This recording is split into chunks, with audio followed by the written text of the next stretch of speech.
तो सारे बच्चे फटाफट जुड़िए। क्या बात है, केवल 4 स्टूडेंट, टेस्ट भी आप लोग को नहीं देना है क्या अब? चलिए यहाँ पे आंसर आ रहा है डी।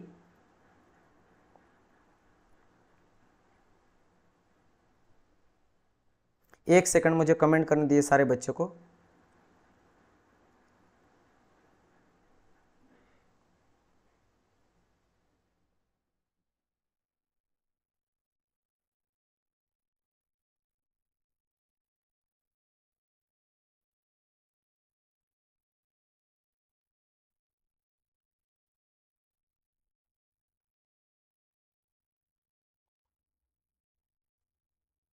चलिए मैं टेक्स्ट वगैरह भी डाल दिया हूँ।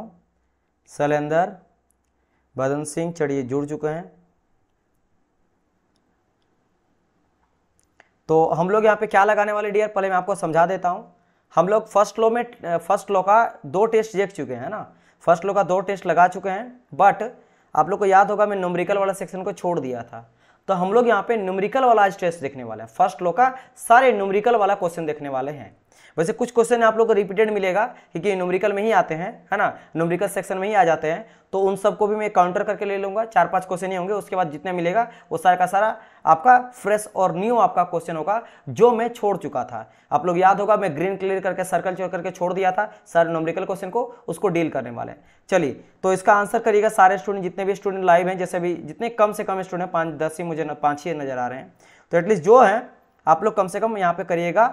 और मुझे उम्मीद है कि आप लोग रिवीजन करके आए हो। वैसे आज मैं सेकंड लॉ का नहीं इसलिए टेस्ट लिया हूँ कि ग्रुप में कुछ स्टूडेंट ये बोल रहे थे कि सर जी हम लोग को तैयारी करना है, थोड़ा प्रिपरेशन करते हैं, रिवाइज कर लेते हैं, फिर आप सेकंड लॉ का करना, लेकिन फर्स्ट लॉ का तो करना ही मुझे पड़ेगा, है ना, तो फर्स्ट लॉ का ही कर लेते हैं आप, राइट। चलिए तो स्टार्ट करते हैं। 22 नंबर क्वेश्चन आपको यहाँ पे नजर आ रहा है, और क्या बोल रहा है 22 में ये बोला जा रहा है दैट विच ऑफ द, एक second, the ratio of the 2 specific heat of air is equal to, क्या हो जाता है? वेरी नाइस, करेक्ट आंसर यहाँ पे आएगा क्या मेरा 1.41, डी हो जाएगा। सलेंदर बी कहां से होगा? बी नहीं आंसर होगा डियर, बी आंसर तो बिल्कुल भी नहीं होगा, ये चीज आप लोग को पता होना चाहिए, ठीक है। ये क्या हो जाएगा मेरा डी आंसर हो जाएगा। जस्ट अ मिनट, मुझे एक बार वेरीफाई करने दीजिए। हाँ, क्वेश्चन वगैरह मेरा कलेक्शन वगैरह मैं देख लेता हूँ, मैं चेक करते रहता हूँ कोई क्वेश्चन जो है वो गलत तो नहीं है। चलिए सही है, आगे बढ़ते हैं नेक्स्ट क्वेश्चन की ओर। Question number 25, question number 25। चलिए इस क्वेश्चन को लगाइए, देखिए क्या आंसर होगा।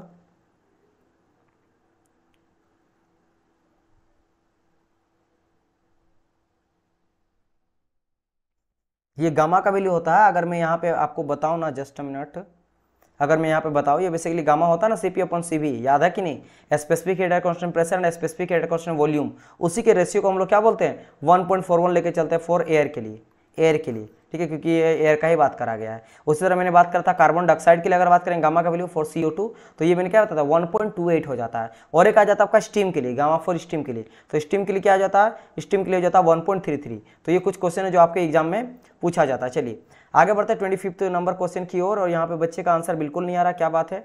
इसका आंसर करिए, क्या बोला गया? What is the work done for a constant volume process.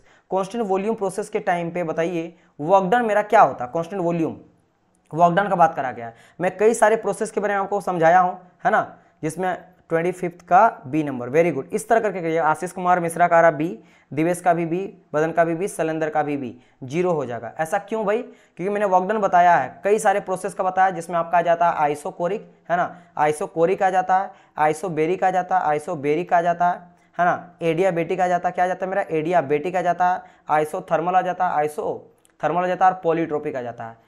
Isochoric में वॉल्यूम कांस्टेंट होता था, आइसोबेरिक में प्रेशर कांस्टेंट होता था, आइसोबारिक में पीवी पे power gamma equal to constant होता था, आइसोथर्मल में टेम्परेचर कांस्टेंट रहता था, और पॉलीटोप में पीवी पे power n equal to constant हो जाता था। ये हम लोग देखे थे प्रोसेस, और सब में हम लोग वर्क डन को कैलकुलेट किए थे, क्या क्या मेरा आ जाता था। तो यहाँ पे मैं बहुत सारा नहीं बताऊंगा क्योंकि और क्वेश्चन आने वाला है। फिलहाल बात करेंगे डायरेक्ट कांस्टेंट प्रेशर वॉल्यूम के बारे में। Constant volume isochoric volume constant, और क्लोज प्रोसेस के लिए जो हम लोग वर्क डन कैलकुलेट करते हैं वो क्या करते हैं, पीडीवी करते हैं, पीडीवी करते हैं, है ना, वर्क डन ये लेते हैं पीडीवी। तो यहाँ पे बोला गया कांस्टेंट वॉल्यूम है, यानी कि कांस्टेंट वॉल्यूम डीवी, तो डीवी क्या हो जाता है, डीवी बेसिकली मेरा हो जाता है change in volume V2 - V1, और ये बोला कि वॉल्यूम कांस्टेंट है, यानी कि V2 = V1 है। तो अगर V2 = V1 हुआ तो दोनों बराबर है, यानी कि डीवी मेरा 0 हो गया, और अगर मेरा डीवी 0 होगा तो वर्क डन = P × 0, यानी कि वर्क डन है मेरा हो जाएगा 0। तो यहाँ से हो जाएगा मेरा B number correct answer. Very good, सभी का करेक्ट आंसर है। ठीक है, याद रखना पीडीबी हम लोग किसके लिए लेते हैं, फॉर क्लोज सिस्टम के लिए। ये भी आप लोग को ध्यान में रखना, क्लोज सिस्टम के लिए वर्क डन हम लोग यहाँ पे लेके चलते हैं। या बोल सकते हो कंट्रोल मास के लिए, क्योंकि मास को कंट्रोल कहा जाता है, तो कंट्रोल मास के केस में मेरा कांस्टेंट वॉल्यूम के केस में वर्क डन ही मेरा हो जाता है। चलिए आगे बढ़ा जाए। ये तो आपका थ्योरेटिकल क्वेश्चन है, इसको नहीं लगाएंगे आज हम लोग, सारे न्यूमेरिकल टाइप लगाएंगे। तो नेक्स्ट आ जाता है आपका क्या, ये भी थ्योरेटिकल टाइप आ जाता है। हाँ, इसको बोल सकते हैं, एक न्यूमेरिकल टाइप बोल सकते हैं, है ना, क्योंकि इसमें आपको थोड़ा दिमाग लगाना पड़ेगा। न्यूमेरिकल मतलब उस तरह का भी क्वेश्चन जहाँ पे आप थोड़ा फंस सकते हो, चीज़ों के साथ आपको खेलना पड़ेगा उसके साथ। बताइए एंथैल्पी का, वैसे इसके मैं आपको लगा चुका हूँ, वैसे क्वेश्चन जो मैं आपको करवा भी चुका हूँ ना, वो क्वेश्चन को मैं चाहे तो पार भी कर सकता हूँ, क्योंकि इन सभी क्वेश्चन को आप लगा चुके हैं। लेकिन फिर भी चलिए एक बार आंसर आप लोग फटाफट करिए, तो मैं आप लोग को यहाँ पे देना स्टार्ट कर दूँगा। और सिंपल भाई, एंथैल्पी एक तरह से एनर्जी होता है, तो वो एनर्जी वर्क डन का भी जूल लेते हैं, एंथैल्पी का भी जूल लेंगे, तो जो वो जूल का हो जाएगा तो वर्क डायरेक्ट निकालो, फोर्स इंटू डिस्प्लेसमेंट निकालो ना, तो फोर्स का क्या जाता है, यू नो दैट MLT-2 हो जाता है ना। ये तो फोर्स न्यूटन का इतना जानते होंगे। और ये आपका डिस्प्लेसमेंट का क्या था, हम लोग लेके चलते हैं L लेके चलते हैं ना, है ना, L लेके चलते हैं, तो क्या जाएगा L2T-2। और तोड़ोगे तो फोर्स का क्या जाता है, फोर्स का कैसे निकला सर ये वाला, तो ये जानना चाहता था। फोर्स इक्वल टू क्या था, मास इंटू एक्सेलरेशन। तो मास का होता है केजी, और एक्सेलरेशन का होता है चेंज इन वेलोसिटी, है ना, वेलोसिटी अपॉन टाइम। अब फिर से और तोड़ोगे केजी, और वेलोसिटी क्या जाता है मीटर पर सेकंड, तो मीटर पर सेकंड, और टाइम का भी सेकंड, तो मीटर पर सेकंड स्क्वायर। तो मीटर को किससे लेते हैं, आपको तीन ही बेस यूनिट लेते हैं हम लोग का, क्या लेते हैं आपका, लेते हैं आपका ML एंड T, है ना, ये मास के लिए लेते हैं, है ना, लेंथ के लिए हम लोग T लेते हैं, टाइम के लिए T लेते सेकंड लेते हैं। तो केजी यहाँ से आ जाएगा मेरा क्या, M, केजी के लिए M आ जाएगा, और ये आपका मीटर है, लेंथ के लिए L ले लेंगे, और ये आपका टाइम के लिए T ले लेते हैं, T-2। तो यहाँ से आपका फोर्स वाला जो आया है, यहाँ से मैं डायरेक्ट लिया फोर्स। और डिस्प्लेसमेंट को हम लोग लेंथ से ही मेजर करते हैं, तो L ले लेते हैं, बस हो गया क्लियर, है ना, बिकॉज बाकी आपको पता है एंथैल्पी वर्क हो जाता है। चलिए तो यहाँ पे देखो, फिर भी बच्चा जो है सही आ रहा है ना सबका, 39 का C। अच्छा एक सेकंड, हाँ गलत मैंने कुछ करा क्या, नहीं सही तो है, ए आंसर होगा ना, डी आंसर, सी नहीं होगा। दिवेश आप सी बोल रहे हो, सी नहीं होगा ना, इसका ए आंसर होगा। मुझे लगा कि आप लोग गलती तो नहीं करते हो, नेगी सही बात है। दिवेश ध्यान दो, सी नहीं होगा, 39 का ए होगा, ध्यान दो। एल है ना, एल तो L2 होगा, माइनस यहाँ पे होने का चांस ही कोई नहीं बनता है।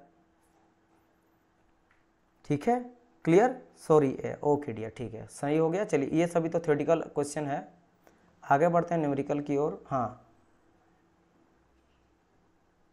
चलिए इस क्वेश्चन को भी लगा लेते हैं, इस क्वेश्चन में लगाते हैं 55 का।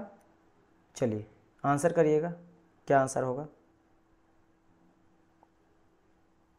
जल्दी से आंसर करिए आप लोग। क्या बोला गया, एक आइसेंट्रोपिक प्रोसेस है, आइसेंट्रोपिक प्रोसेस है, the process of the monoatomic ideal gas increase by 0.5। Monoatomic का जो आइडियल गैस है उसका प्रेशर मेरा इंक्रीज कर रहा 0.5 से, the volume will decrease, volume मेरा डिक्रीज कर रहा परसेंटेज से। तो यहाँ पे आपको बताना है कि बताइए प्रेशर मेरा क्या हो जाएगा, है ना।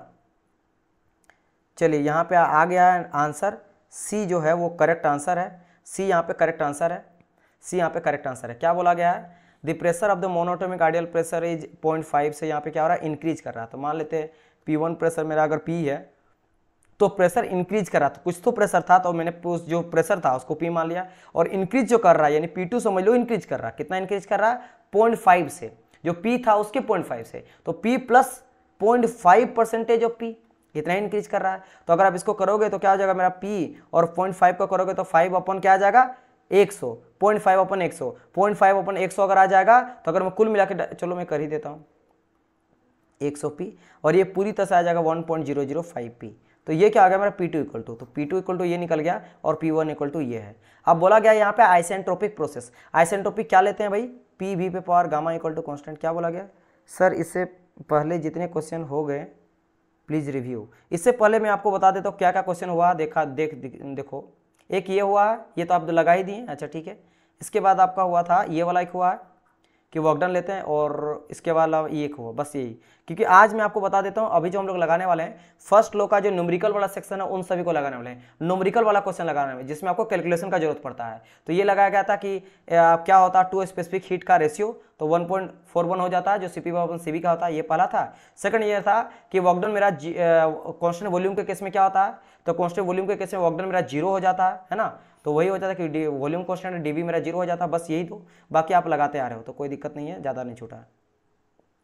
हाँ, बात करते हैं यहाँ पे हम लोग लेते क्या है, बोला गया आइसेंट्रोपिक प्रोसेस। आइसेंट्रोपिक में क्या लेते हैं, आइसेंट्रोपिक यानी कि रिवर्सिबल एडियाबेटिक पीवी पर गामा इक्वल टू कांस्टेंट।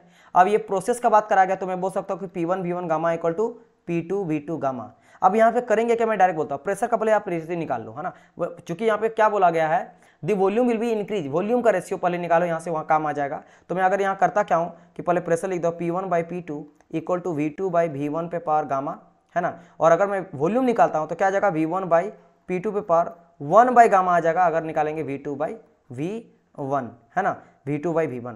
अब परसेंटेज वॉल्यूम कितना डिक्रीज कर रहा है, the volume will be decrease by this percentage. तो यहाँ पे देखो V1/V2 है, परसेंटेज डिक्रीज किया जा रहा है यहाँ पे कितना, वही फाइंड आउट करना है, वॉल्यूम डिक्रीज बाय टेक यहाँ पे लेना है इतना, ठीक है। अब यहाँ पे क्या करेंगे, मैं इन सब को हटाता हूँ एंड इसको हटाता हूँ, है ना, तो एक सेकंड, देखो एकदम आराम से टाइम देके पढ़ो, है ना, क्योंकि ये सब बहुत ही न्यूमेरिकल, बहुत ही चीज़ों पे फंस जाता है बच्चा, तो इसलिए बहुत अच्छे से सभी चीज़ों को समझाऊंगा और हाईलाइटर में बड़ा भी ले लूँगा, ठीक है। तो यहाँ पे अगर मैं निकालूंगा percentage decrease in volume, volume कितना परसेंटेज डिक्रीज हो रहा है, परसेंटेज वॉल्यूम मतलब यहाँ पे क्या हो रहा है, चेंज कितना हो रहा है, तो V1 से लेकर V1 घट रहा है, वॉल्यूम यहाँ घट रहा है, किसमें, ओरिजिनल वॉल्यूम में घट रहा है। तो ऊपर में क्या हुआ कि V1 मेरा बड़ा था, V2 छोटा था, तो घटा कितना, मान लो 10 से हो गया 5, तो घटा किससे कंपेयर कर रहे हैं, V1 से, इंटू परसेंटेज में बोला था, परसेंटेज के लिए 100 से आप इंटू कर दो। बिल्कुल सही आंसर आप लोग का डी, जितने बच्चे दिए हैं सभी का यहाँ पे करेक्ट आंसर है, तो किसी का नहीं है कि मतलब किसी का गलत नहीं है, ये मैं करने हुआ है, ठीक है। अब यहाँ पे क्या करना है, मुझे ना प्रेशर के जगह, वॉल्यूम के जगह में प्रेशर का वैल्यू पुट करना है, प्रेशर का वैल्यू पुट, क्यों कि मुझे P1 भी पता है, क्योंकि यहाँ देखो P1 इक्वल टू मेरा P था, P2 इक्वल टू P यहाँ पे ओम आ गया, तो इसको चेंज करो, तो क्या करेंगे, V1 कट जाएगा ना, तो आ जाएगा मेरा क्या 1 - V2/V1, ये आ जाएगा, ये आ जाएगा, इंटू हो जाएगा मेरा क्या 100। और अगर मैं यहाँ पे बात करूंगा कि V2/V1 हम लोग जस्ट निकाले क्या, ये वाला वैल्यू निकाल चुके हैं, ये वाला देख सकते हो, ये निकल चुके हैं, P1/P2 पे पावर 1 - गामा। तो इस जगह मैं वही चेंज कर दूं, तो डायरेक्ट मैं मिटा के कर देता हूं, इस जगह पे V2/V1 के जगह में क्या आ जाएगा, यहाँ पे मैं लिख देता हूँ क्या कि भाई P1/P2 1 - गामा, 1 - गामा। अब कुछ नहीं, put the value get the answer. आपको बता P1 इक्वल टू क्या, P है, और P2 इक्वल टू कितना 1.005 P है, तो मैं इन सबको वैल्यू को पुट कर देता हूं। अब इसको मिटाता हूं और इसके वैल्यू को बस पुट करता हूं, और आपको देखो फटाफट कैसे आंसर आपको मिल जाएगा। क्या हो जाएगा, 1 माइनस हो जाएगा, P1 के जगह में क्या लिया गया था भाई, मैं लिया था 1 ले लिया था, 1 माने P मान लो, चलो ना P ही मान लेते हैं यहाँ पे, और नीचे में अगर बात करेंगे तो 0.005 P, तो P से P खट जाएगा, इसलिए 1 आप ले सकते हो, है ना, इंटू आप क्या कर दोगे 1 - गामा करोगे, 1 - गामा, तो 1 - गामा अगर करोगे तो यहाँ पे आ जाएगा मेरा क्या 1/4, अगर आप लोगे तो कितना आ जाएगा बताइए मुझे, 3/4 आ जाएगा, कुछ 3/5 आ जाता है, क्योंकि यहाँ पे लिया गया मोनोएटॉमिक, क्या लिया गया मोनोएटॉमिक के लिए केस में आपका 3/5 हो जाता है, एयर के केस में इंटू कर दोगे 1000। अब बस इसको आप कैलकुलेट करना है, क्या करना है, यहाँ पे गामा का याद रखना 5.3 क्यों लिए, क्योंकि यहाँ पे मोनोएटॉमिक गैस लिया, क्या लिया आपका मोनोएटॉमिक गैस लिया गया है। अब इसको आप कैलकुलेट करोगे और इसके बाद जो आएगा ना वो मैं आप डायरेक्ट बता देते हो 0.3 आ जाएगा।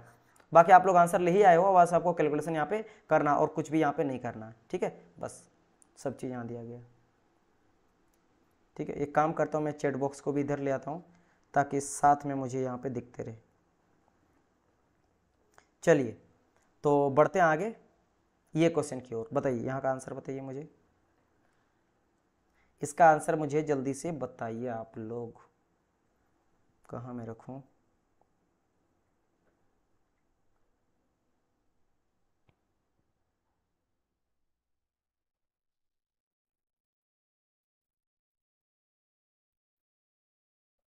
चलिए 56 का आंसर करिए, क्या कहा गया, the ratio of specific heat of constant at constant pressure and to the specific heat of constant volume for the ट्राई एटॉमिक गैस। बस यहाँ पे एटॉमिक जो लिया गया वो ट्राई एटॉमिक आपको मानना है, दैट्स इट।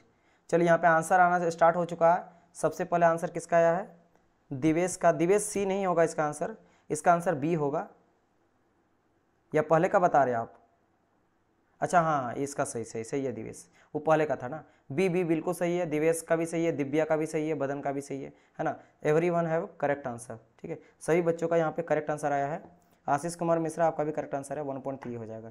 एक सेकंड थोड़ा मैं इसको कर देता सोल्यूशन, थोड़ा मुझे क्वेश्चन वगैरह को देखना पड़ता है गलत सही है कि नहीं, क्योंकि बहुत सारी चीज़ों मुझे चेक करना पड़ता है। एक सेकंड है, ओके तो अब हम लोग इसको सोल्यूशन करते हैं। Cp बाई Cv, तो यहाँ पे अगर मैं बात करता हूँ क्या, गामा इक्वल टू, ओहो,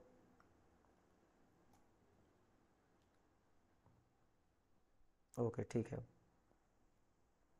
तो अगर मैं बात करता हूं, देखो याद रखना ट्राइएटॉमिक का भी, मोनोएटॉमिक का भी और डायएटॉमिक का भी। तो पहले गामा यहाँ पे पूछा गया, Cp बाई Cv पूछा गया है। तो आप लोग फटाफट आंसर करना कि गामा का वैल्यू अगर बोलेंगे ट्राइएटॉमिक के लिए, ट्राइएटॉमिक गैस के लिए क्या होता बताइए गामा का वैल्यू, ये आप लोग बताना। तो एंड अगर बात करें गामा का वैल्यू किसके लिए, मोनोएटॉमिक के लिए, आप लोग रिवीजन करो, मोनोएटॉमिक के लिए, मोनोएटॉमिक गैस के लिए बताइए गामा का वैल्यू क्या होगा। एंड लास्ट आ जाता है मेरा डायएटॉमिक, डायएटॉमिक गैस के लिए गामा का वैल्यू क्या होगा, फटाफट मुझे कोई बताओ, फटाफट मुझे कोई बताओ। तो गामा का वैल्यू अगर ट्राइएटॉमिक का बात करेंगे तो 4/3 आता था, है ना। अगर बात करेंगे आपके मोनोएटॉमिक का तो 5/3 आता था, और अगर बात करें डायएटॉमिक का तो 7/5 आ जाता है। इसका वैल्यू मुझे मिलता था 1.4, इसका वैल्यू मिल जाता 1.67, और इसका वैल्यू आ जाता था 1.33 के आसपास, जो हम लोग अप्रॉक्स 1.3 मानते हैं। तो यहाँ से आप देख सकते हो किसका सबसे ज़्यादा है, तो आपको नजर आएगा कि भाई 1 पॉइंट यहाँ पे बी जो आंसर हो जाएगा करेक्ट आंसर, ठीक है। Specific at a constant pressure to the specific at a constant volume for the triatomic, तो ट्राइएटॉमिक के लिए देख सकते हो 1.33 आ गया।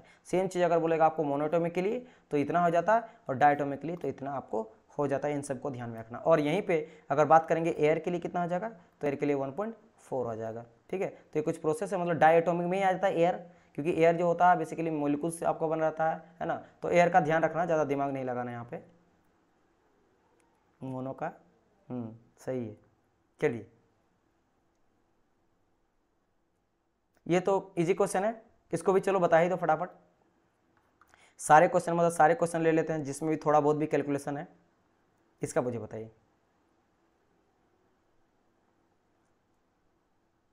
हीट मेरा डिपेंड करता है मास पे, और हीट मेरा डिपेंड करता है टेम्परेचर डिफरेंस पे, और जब मैं यहाँ पे डायरेक्ट करता हूँ तो एम डेल्टी आ जाता है, और प्रोपोर्शनल को हटाने के लिए एक मेरा कांस्टेंट जुड़ता है जिसको कहा जाता है स्पेसिफिक हीट, तो एम सी डेल्टी आ जाता है। और इस डेल्टी को हम लोग T2 माइनस T1 भी लिख सकते हैं, क्योंकि टेम्परेचर जो होता है वो मेरा होता है प्रॉपर्टी सिस्टम, तो फाइनल माइनस इनिशियल लिखते हैं। तो अगर आप देखोगे ध्यान से तो एम सी, अच्छा हाँ, और यहाँ पे एम सी भी आ जाएगा, है ना, सी पी या सी भी आ जाएगा, सी भी यहाँ पे आ जाएगा, M C V D T यानी कि डी नंबर हो जाएगा, है ना, M C V D T यहाँ पे आ जाएगा। बाकी कहाँ कहाँ पे क्या क्या लगता है याद करो कि यहाँ पे heat supplied at constant volume का बात कराएगा, कांस्टेंट वॉल्यूम, तो बस वॉल्यूम यहाँ पे और कुछ तो दिया नहीं गया है। लेकिन अगर मैं बोलता हूँ कांस्टेंट वॉल्यूम के केस में क्या लेते हैं, तो रखना एच पी का लैपटॉप और यूवी का छक्का, और जहाँ पे आपका del Q equal to del H आ जाता है, वहाँ पे हम लोग क्या लेते हैं M C P D T ले लेते थे, और जहाँ पे आपका del Q equal to D U हो जाता था वहाँ पे M C U D T ले लेते थे, M C V D T ले लेते थे। क्लियर, ये भी ध्यान रखना। चलो आगे बढ़ते हैं। ये तो डायरेक्ट वर्क डन पूछ दिया, it's not a very big deal. And ये भी क्या है, फॉर्मूला बेस्ड है। 65, चलिए इसका बताइए, तो इसका बताइए क्या हो जाएगा। वैसे ये पूरा का पूरा जो है ना वो एंट्रोपी चेंज का है। आफ्टर टेस्ट वेल्डिंग क्लास भी होगी, वेल्डिंग अगर टाइम मिलेगा तो मैं वेल्डिंग क्लास भी ले लूँगा, लेकिन इसमें बहुत टाइम लग जाएगा डियर। ये आपका जो है ना ये इजी है, ये ज़्यादा टफ नहीं है ना, क्योंकि basically entropy change during the isothermal process का बात करा गया है, जो मैं आपको बता देता हूँ, सी नंबर हो जाएगा, ठीक है। चलिए इसको ज़्यादा नहीं करते हैं, ये थ्योरेटिकली था, ये भी ग्राफिकली है, तो इट्स, चलो हाँ ठीक है, सी आंसर। चलो इसका भी फटाफट आंसर करो, मैं पार करूँगा, ठीक है, इसका भी फटाफट आंसर करो। थोड़ा बहुत ग्राफ वगैरह है तो न्यूमेरिकल में आप इसको तो डालोगे नहीं, लेकिन फिर भी एक क्वेश्चन इस तरह का है कि फंसा सकता है। तो क्या कहा गया था, polytropic process on PV diagram represent the figure, किसको रिप्रेजेंट करता है मेरा, पॉलीट्रोपिक को, पॉलीट्रोपिक डी डी, हाँ बिल्कुल सही बात है, ओनली डी है ना ये वाला, ठीक है। चलिए ओके, अब ये सभी नहीं लगाएंगे देन, हाँ यहाँ से आ जाता है न्यूमेरिकल क्वेश्चन, एक्चुअल न्यूमेरिकल है। चलो इसको आप लोग आंसर करना, 76 से आप लोग जो है वो आंसर करना स्टार्ट करें। वेरी गुड, सबका करेक्ट आंसर है। 76 से यहाँ पे आप लोग आंसर करना स्टार्ट कर दो, 76 से आप लोग यहाँ पे आंसर करना स्टार्ट कर दो। मैं भी करता हूँ, क्या कहा गया है, गैस है is compressed frictionless from an initial state of Y metre cube, ठीक है, okay, and 1 mega pascal to final state of this. अच्छा वॉल्यूम यहाँ पे एक्सपेंड हो रहा है, वाई मीटर क्यूब से 0.2 मीटर क्यूब हो गया है। प्रेशर यहाँ पे कांस्टेंट है, प्रेशर 1 मेगा पास्कल ही, ठीक है। There is a transfer of heat, यहाँ पे हीट भी ट्रांसफर किया जा रहा है 40 kilo joule of the heat from the gas, अच्छा, and drop 20 kilo joule internal energy यहाँ पे ड्रॉप कर रहा है, अच्छा। What is the initial state volume of the gas, initial state of the volume gas क्या हो जाएगा, ये आपको कैलकुलेट करना है, राइट। तो यहाँ पे क्या किया जा रहा है, हीट दिया जा रहा है, वर्क डन वगैरह हो रहा है, तो you should have to put the first law of thermodynamics, यानी कि फर्स्ट लॉ क्या जानते हैं, डेल क्यू इक्वल टू जानते हैं D U plus del W. तो यहाँ पे अगर आप देखोगे तो हीट ट्रांसफर किया जा रहा है 40 किलो जूल का, heat transfer of from the gas. तो you know that heat transfer added to the system is positive, heat transfer add करेंगे तो पॉजिटिव लेते हैं, और अगर हीट मतलब बाय द सिस्टम हो रहा है तो नेगेटिव लेंगे, heat rejected to the system is negative. तो ये क्या रहा है, heat transfer 40 kilo joule from the gas निकल रहा, तो हम लोग यहाँ पे नेगेटिव ले लेंगे 40, नेगेटिव 40 ले लेंगे। डी यू का बात करेंगे इंटरनल एनर्जी, तो क्या कहा गया है, ऑफ दी इतना गैस ड्रॉप इतना किलो जूल ड्रॉप कर रहा है, ड्रॉप माने ये भी नेगेटिव हो जाएगा, इंटरनल एनर्जी भी, तो -20 हो जाएगा, प्लस हो जाएगा वर्क डन, तो क्या आ जाएगा -40 and +20 is equal to work done. तो वर्क डन कुल मिला के यहाँ पे -20 आपको मिल जाएगा, वर्क डन क्या मिल जाएगा, -20 आपको देखने को मिलेगा, ठीक है। और ये आपको दिया गया किलो जूल पे, तो ये भी आपको किस में मिल जाएगा, -20, किलो जूल को हटाओगे तो 10⁻³ जूल आपको मिल जाएगा वर्क डन। तो ये तो आप लोग को मिल गया वर्क डन। अब कहानी क्या है, चलो यहाँ पे आंसर आना स्टार्ट कर चुका है, नहीं गलत आंसर आ रहा है, आप लोग का गलत आंसर आ रहा है। अगर आप इसका आंसर दिए हो तो गलत आंसर है, आप लोग क्वेश्चन मार्क लिख के दिए ना, 76 है, तो 76 का अगर आंसर निकालो तो आप निकालो, ठीक है। चलिए अब ये अगर इनिशियल स्टेट वॉल्यूम, तो मैं एक काम करता हूँ, यूज़ करता हूँ वर्क डन, है ना। वर्क डन हम लोग क्लोज सिस्टम के लिए क्या जानते हैं, क्लोज सिस्टम के लिए जानते हैं PdV, है ना। अगर 1 से लेकर 2 तक जाता तो PdV लेते हैं। अब वर्क डन का अगर मैं बात करता हूँ, वर्क डन जस्ट अभी निकाले क्या, -20 × 10⁻³ is equal to P। Pressure को बाहर निकालो, क्योंकि प्रेशर यहाँ कांस्टेंट है 1 मेगा पास्कल, प्रेशर कांस्टेंट है, प्रेशर बाहर आ गया। इंटीग्रेशन का बात करेंगे तो इंटीग्रेशन में क्या आ जाएगा, वॉल्यूम चेंज, यानी कि V2 - V1, तो dV कर देते हैं, है ना। तो dV हो जाएगा, तो डायरेक्ट मैं कर देता हूँ इंटीग्रेशन V2 - V1, क्यों इतना लंबा लेता हूँ, डायरेक्ट इंटीग्रेशन क्या आ जाएगा इसका, upper limit lower limit value put कर देते हैं, तो V2 - V1 कर देते हैं, और अपर लिमिट और लोअर लिमिट वैल्यू यहाँ पे आ जाता है, मेरा वैल्यू पुट कर जाता है, ठीक है, इतना हो गया, ओके। अब नाउ यहाँ पे अगर मैं बात करते हैं, इसको कैलकुलेट करता हूँ, P के जगह में 1 ही दिया गया है, और वॉल्यूम चेंज का अगर बात करा जाए तो +0.2 से लेकर आ जा रहा y तक, तो चेंज हो रहा है आपके 0.2 तक, तो यहाँ हो जाएगा क्या मेरा 0.2 V2, और V1 के जगह में दिया गया क्या, सिर्फ और सिर्फ y, तो ये y हो गया, इतना हो गया, यहाँ 1 आ गया है। यहाँ बात करेंगे तो इसको आप चलो इसी तरह रख दो 10⁻³ अब यहाँ पे आपको y कैलकुलेट करना, तो y को सबको कैलकुलेट, इधर आओगे डिवाइड करोगे उतना ही रह जाएगा, ये बस इंटू हो जाएगा, इसके साथ प्लस हो जाएगा।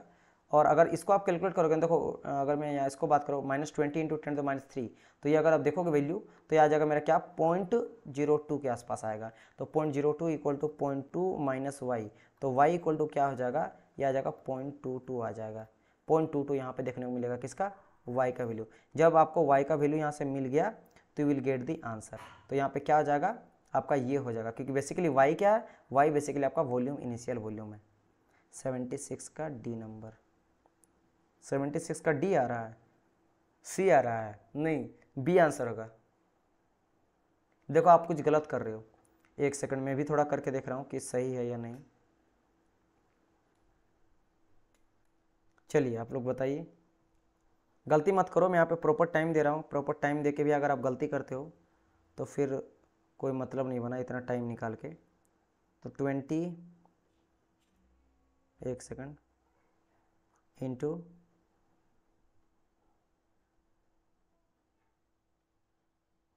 सही है, सी नहीं होगा, बी आंसर होगा, ठीक है, आप लोग का गलत है। अगर जो बच्चा बी दे रहा है 0.22, उसका आंसर यहाँ पे करेक्ट हो जाएगा, बाकी बच्चों का गलत है। और ये मीटर क्यूब में आप लोग का आंसर आएगा, ठीक है, क्योंकि यहाँ भी आपका मीटर क्यूब में दिया गया था। चलिए आगे बढ़ते हैं नेक्स्ट क्वेश्चन की ओर, एंड नेक्स्ट आपको ये आ जाता है क्वेश्चन, इस क्वेश्चन में लगाइए, क्या कहा गया, calculate the enthalpy of 3 kg of fluid that occupy a volume of 1.5 meter cube if the internal energy is 3.5 kilo megajoule per kg and the pressure is 0.3 mega Newton per metre square. तो इसका आप लोग को find out करना है, enthalpy इसको calculate करने के लिए बोला गया है। बताइए, इसको कैलकुलेट करो फटाफट आप लोग, और बताइए क्या यहाँ पे आंसर हो जाएगा। थोड़ा संभल के करो, आप लोग आंसर कर दोगे, है ना, ऐसा बात नहीं कि आप लोग गलत करोगे, बस थोड़ा सा दिमाग अगर लगाओगे तो you will get the answer. Enthalpy क्या होता है, H equal to U plus P हो जाता है। H इक्वल टू क्या हो जाता है मेरा, H equal to U plus P हो जाता है। अब यहाँ पे देखो क्या क्या दिया गया, इंटरनल एनर्जी आपको दे दिया गया। यहाँ पे इंटरनल एनर्जी अगर बात करेंगे तो देखो इंटरनल एनर्जी कितना दिया गया आपको, 3.5 दिया गया। तो इसके जगह में आप सिंपल करो, 3.5 दे दिया गया है ना, मेगा जूल पर केजी पर लिख देते हैं, जो जो दिया गया इतना दिया गया। फिर और क्या दिया गया पे, यहाँ पे इंटरनल एनर्जी अगर इतना दे दिया गया तो मेगा जूल को पहले कन्वर्ट कर लेते हैं। तो 3.5 है ना, इंटू यहाँ क्या करा गया, पर केजी के बेसिस पे 3 केजी दिया गया। तो पर केजी, तो पर केजी तो 3 केजी, तो 3 इंटू कर दो, है ना। ये कितना हो जाएगा बताइए, आप लोग सॉल्यूशन कर रहे हो कि नहीं कर रहे हो। तो आ जाएगा यहाँ पे 10.5 मेगा जूल में ही रहने दो, बस पर केजी को हटा दिए, बस यहाँ पे के जूल में ले आए, ठीक है। मेगा अभी भी है, ये है मेगा अभी भी रहने ही देते हैं, क्योंकि आंसर भी देख सकते हो मेगा जूल में है, तो इसमें कुछ करने का जरूरत नहीं है। अब आप कैलकुलेट करना है एंथैल्पी, तो H equal to U plus P फिर से वैल्यू पुट करो, है ना। तो यू के जगह में आपका आ गया 10.5 आ गया, और प्लस पी के जगह में पी कितना दिया गया, यहाँ पे पी प्रेशर दिया गया 0.3। तो देखो अभी मेगा में दिया गया तो कोई चेंज करने का इसको भी जरूरत नहीं है। तो 0.3 इंटू बात करेंगे वॉल्यूम का, तो वॉल्यूम 1.5 मीटर क्यूब में बिल्कुल सही यूनिट है, तो 1.5। बस इसको आपको क्या करना है, कैलकुलेट करना है, और इसका जैसे कैलकुलेट करोगे you will get the answer, you will get the answer 10 point यहाँ पे 5 आ जाएगा, और प्लस इसको अगर करोगे 3.3 इंटू 0.5, 15 या 45 यानी कि 0.5 आ जाएगा, 0.45 आ जाएगा। एंड इसको अगर आप ऐड कर दोगे तो 50 हो जाएगा, यानी कि सिंपल यहाँ पे आ जाएगा क्या 10 पॉइंट या 5 4 9 एंड 5, तो 95 यहाँ पे आ जाएगा। ये किस में आ जाएगा, मेगा जूल में आपको देखने को मिल जाएगा। तो 87 का सी, वेरी गुड वेरी गुड। चलो दिवेश का करेक्ट आंसर है ना, दिवेश करेक्ट आंसर है, एंड बदन आपका भी करेक्ट आंसर है, वेरी नाइस। चलिए आगे बढ़ते हैं नेक्स्ट न्यूमेरिकल की ओर, और ये रहा नेक्स्ट न्यूमेरिकल, बताइए इसको। और कुछ ऐसे क्वेश्चन जो बहुत ही लेंदी रहेंगे उसको मैं खुद स्किप कर दूंगा, है ना, खुद स्किप कर दूंगा अगर मुझे लगेगा कि ज़्यादा ही कुछ जो है मेरा ज़्यादा बड़ा नज़र आ रहा है। जैसे ये काफ़ी लेंदी है, इस क्वेश्चन को अगर हम लोग ट्राई करेंगे सबसे लास्ट में देखेंगे, इसको सबसे लास्ट में रखेंगे, ये ज़्यादा बड़ा है। चलो इस क्वेश्चन को लगा 98। देखो न्यूमेरिकल अगर बात की कितना है मैं आपको बता दें इसके बाद, तो इसके बाद अगर बात करेंगे 1 हो गया,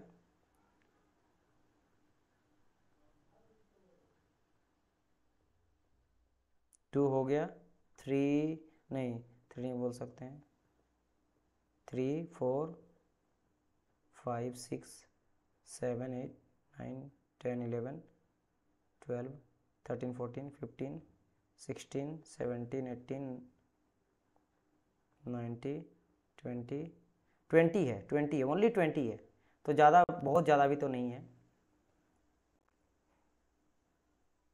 कहाँ थे हम लोग डियर, नहीं इससे भी पीछे थे अभी ना, ये कर लिए ना, इसको अभी रहने देते हैं, हाँ इसको लगाइए। चलिए आंसर करिए 98 का क्या हो जाएगा, फटाफट आप लोग आंसर करिए, ठीक है। चलिए क्या कहा गया था, boiling in the freezing point for water, है ना, are mark on the temperature scale P scale एक ले लिया गया, मैंने कहा था ना अपना भी स्केल बना सकते हो। तो ये डिग्री सेल्सियस के साथ ये मेरा देखो मैच करा गया है, एक मेरा पी स्केल है, एक डिग्री सेल्सियस स्केल है ना। तो पी करा गया है, एंड कौन सा बोल रहा है, बॉइलिंग और फ्रीजिंग, मतलब कोई एक पी स्केल है, जैसे डिग्री सेल्सियस स्केल होता है, रैंकाइन स्केल होता है, फ़ारेनहाइट स्केल होता है, इस तरह कोई स्केल पी है जिसमें बॉइलिंग दिया है और फ्रीजिंग पॉइंट दिया गया 130 पी और -20 पी। तो -30 पी बेसिकली मेरा बॉइलिंग पॉइंट है इन पी स्केल, और -20 पी डिग्री पी है ये मेरा freezing point in P scale.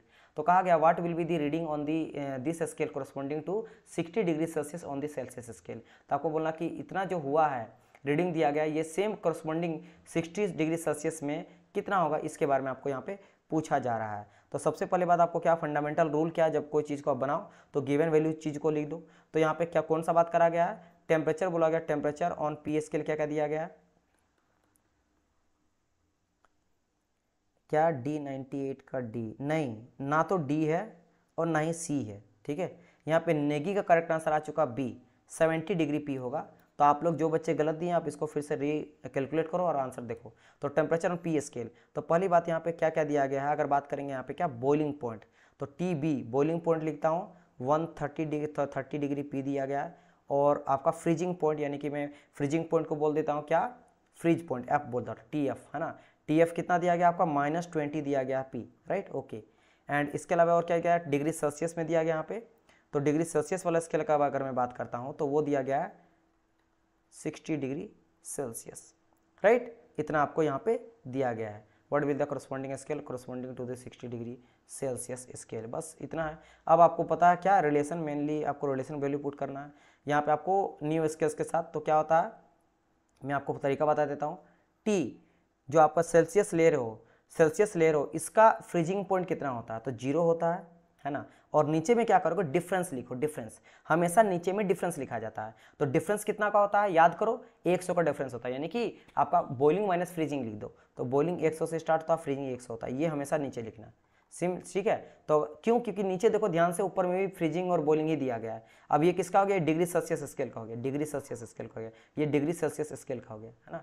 अब यहाँ पी स्केल का बात करते हैं, तो पी स्केल में कितना डिवीजन है ना। तो यहाँ देखोगे 130 बॉइलिंग है और फ्रीजिंग -20 है, तो माइनस कर दिए। और ऊपर में क्या दिया गया है, स्केल कौन सा, टीपी स्केल है। और अगर बात करें 0, फ्रीजिंग कौन सा, फ्रीजिंग यहाँ पे दिया गया -20, तो यहाँ -20 आ जाएगा। बस इसको आपको बस कैलकुलेट करना है, इसको बस आपको क्या करना है, यहाँ पे कैलकुलेट करना है। बिकॉज टीसी का वैल्यू यहाँ पे दिया गया, टीसी का वैल्यू 60 दिया गया है ना। तो 60 के जगह, टीसी के जगह में मैं 60 वैल्यू पुट कर देता हूँ। इस जगह पे क्या कर देंगे, मैं 60 वैल्यू पुट करता हूँ। देखो अभी चारों वैल्यू यहाँ पे गिवन है, यहाँ पे तीनों वैल्यू गिवन है, यहाँ पे टीपी निकालना। जैसे आप टीपी निकालते हो, टीपी विल बी और 70, तो ये अब आपका काम है 70 डिग्री निकालना, इसको बस आपको कैलकुलेट करना, राइट।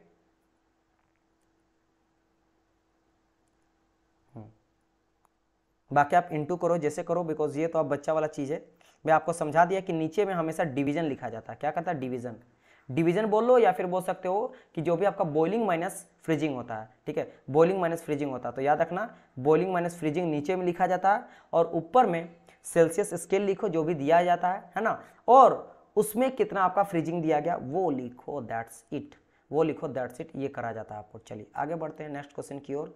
नेक्स्ट न्यूमेरिकल आ जाता है आपका यहाँ पे, इसमें कहा गया for a particular ideal gas the value of R is this much. चलो भाई, एक आर का वैल्यू दिया गया 0.280 किलो जूल पर केजी के। पहले आप लोग बनाओ, पहले डायरेक्ट मैं बनाने लगता हूँ, आप पहले बनाओ, मैं तो बनाऊंगा ही।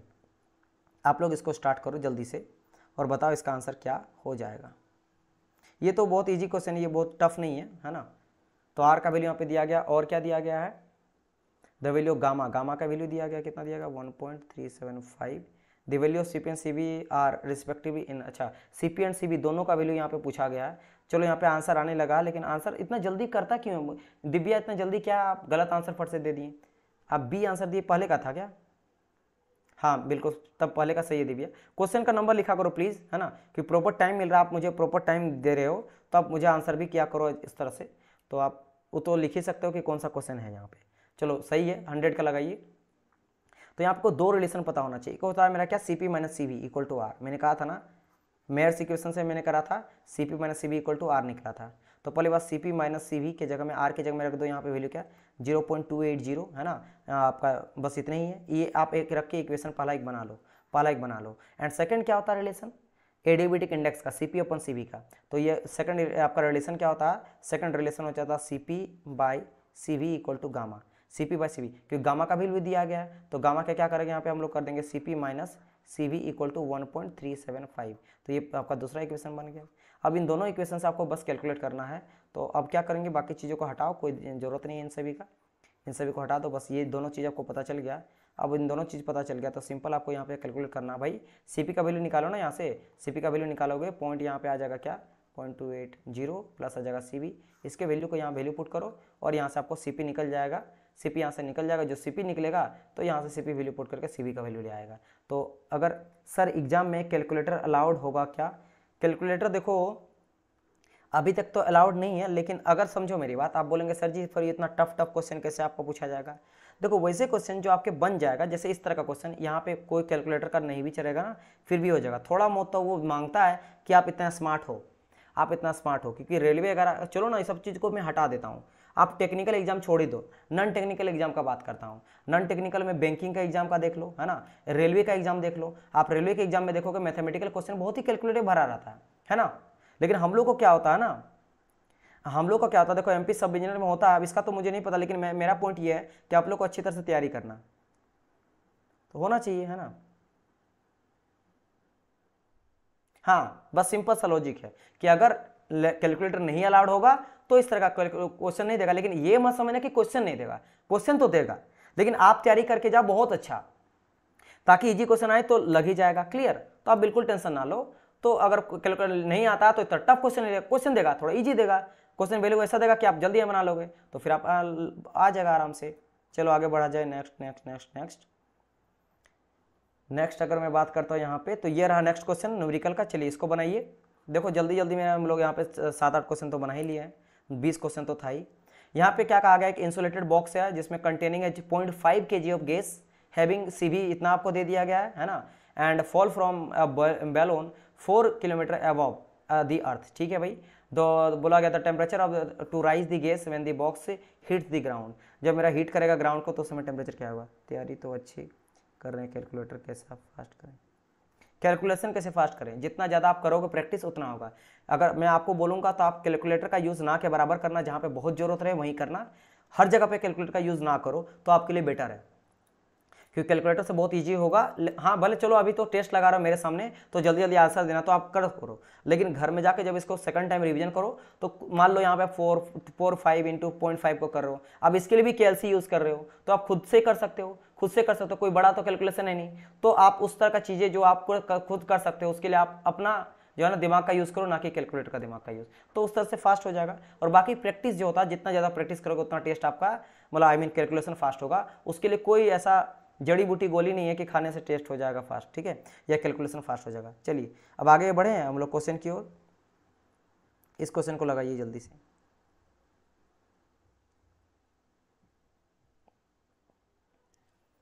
तो यहाँ पे मास दिया गया, पहली बात तो मास दिया गया 0.5 का है ना, CV दे दिया गया कितना 0.98 किलो जूल पर KG केल्विन दिया गया है ना। इसके अलावा अगर बात करेंगे हाइट का, तो हाइट आपको दिया गया 4 किलोमीटर। पहली बात इन दोनों को तो कैलकुलेशन कर लो, किलोमीटर को मीटर में कन्वर्ट कर लो तो कितना हो जाएगा 4000 हो जाएगा मीटर एक चीज़। और ये जो 0.98 किलो जूल पर KG केल्विन में है, इसको केल्विन किलो को हटा दो, क्यों, देखो हर जगह पे केल्विन दिया गया है। तो यहाँ पे क्या कर देते हैं, वैसे तो यहाँ पे टेम्परेचर का बात करा गया है तो यहाँ क्या कर देंगे 0.98 इंटू 10 टू द पावर क्या हो जाएगा 3 जूल पर KG केल्विन। हाँ बिल्कुल सही, उसी का यूज़ करोगे नेगी है ना, यूज़ करो, बिल्कुल सही है, बिल्कुल सही। MGH equal to MCV dt उसी का यूज़ करेंगे, करो तो सही।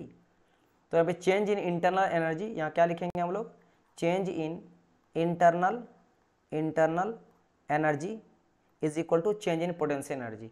क्या होगा, change in potential energy, change in, चलो ना शॉर्ट में लिख देता हूँ, इतना बड़ा मैं क्यों लिख रहा हूँ, change in internal energy equal to change in, एक second, change in internal energy, और हो जाएगा यहाँ पे क्या हो जाएगा is equal to change in potential energy. तो आपका इंटरनल एनर्जी का बात करेंगे तो एनर्जी क्या लिखते हैं हम लोग, MCV dt लिखते हैं, और पोटेंशियल एनर्जी आपको पता है MGH लिखा जाता है। तो यहाँ पे आपको DH चाहिए होगा, तो यहाँ क्या कर देंगे MGH डिवाइड बाई MCV कर देंगे, M से M कट जाएगा, यहाँ पे GH बाई CV आ जाएगा। अब आप वैल्यू पुट करो, will get the answer, value put करो, विल गेट दी आंसर। जैसे G का वैल्यू हो जाएगा 9.81 है ना, H का अगर बात करा जाए तो 4000 दिया गया है तो 4000 वैल्यू पुट कर दो, CV का वैल्यू दे दिया गया कितना 0.98 इंटू 10 टू द पावर 3, बस हो गया। सर कैलकुलेशन करने में मन नहीं करता है करना पड़ेगा ना डियर, करना पड़ेगा, करो, हो जाएगा। या पॉइंट को हटाओ ऊपर में ले जाओ, एकदम इजी करो ना, पॉइंट को हटाओ ऊपर में ले जाओ, 00 कर दो है ना। इसको मैं हटा देता हूँ, यहाँ पर 00 आ जाएगा, ये कटेगा, ये पॉइंट यहाँ पे 3 0 है, 3 हटेगा, तो इस तरह से करोगे तो 1 2 यहाँ पे 1 0 आ जाएगा, तो कुल मिला के 40 बच जाएगा। तो यहाँ पे 40 केल्विन आपको देखने को मिल जाएगा, सी आंसर, ठीक है, दिवेश सी, ठीक है, करो, हो जाएगा, ठीक है। ऐसे नहीं, मन नहीं करता, इससे तो काम नहीं चलेगा, मोटिवेट करो है ना। कैलकुलेशन वगैरह करते हो तो कभी कभी तो सॉन्ग वगैरह सुना करो ना, हेडफोन लगा लो और कैलकुलेशन करो, अगर किसी को डाइवर्ट नहीं होता तो। लेकिन कैलकुलेशन करना पड़ेगा आपको, प्रैक्टिस तो करना पड़ेगा, प्रैक्टिस आपको करना पड़ेगा, नहीं तो बड़ा दिक्कत हो जाएगा फिर आपके एग्जाम में।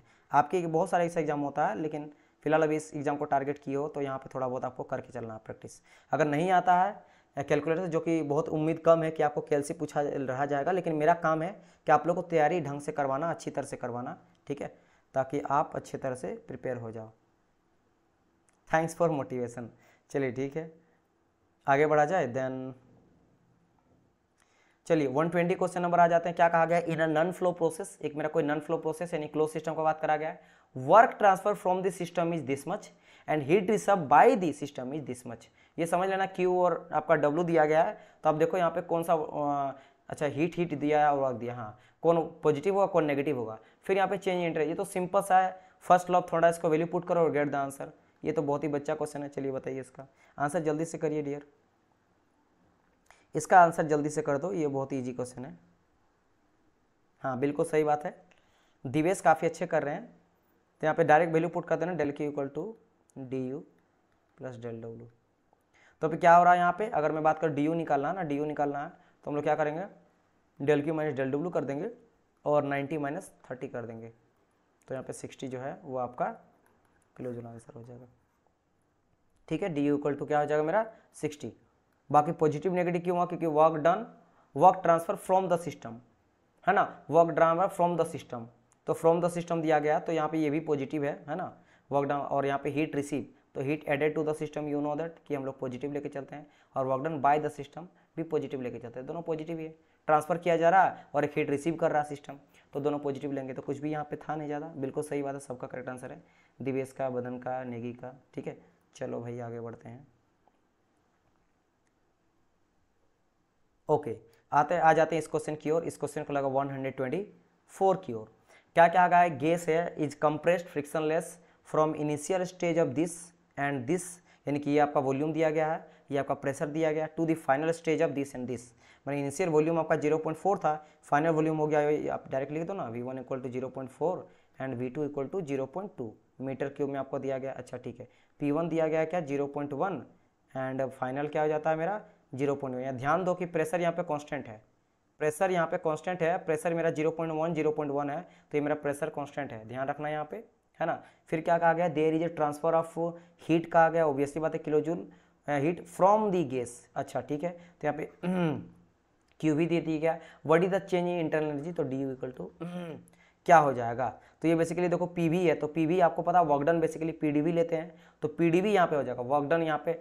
समझ लो मेरी बात की नहीं, कांस्टेंट प्रेशर के केस में वर्क डन क्या होगा वो आप निकालो, पहले वैल्यू पुट करो, वॉल्यूम दिया गया है, और उसके बाद पूरा फर्स्ट लॉ इक्वेशन लिखो, वहाँ से आप वैल्यू पुट करो, क्यू से डी यू निकालो, जल्दी से करिए। चलिए करिए फटाफट करिए, इजी क्वेश्चन है, ये भी बन जाएगा।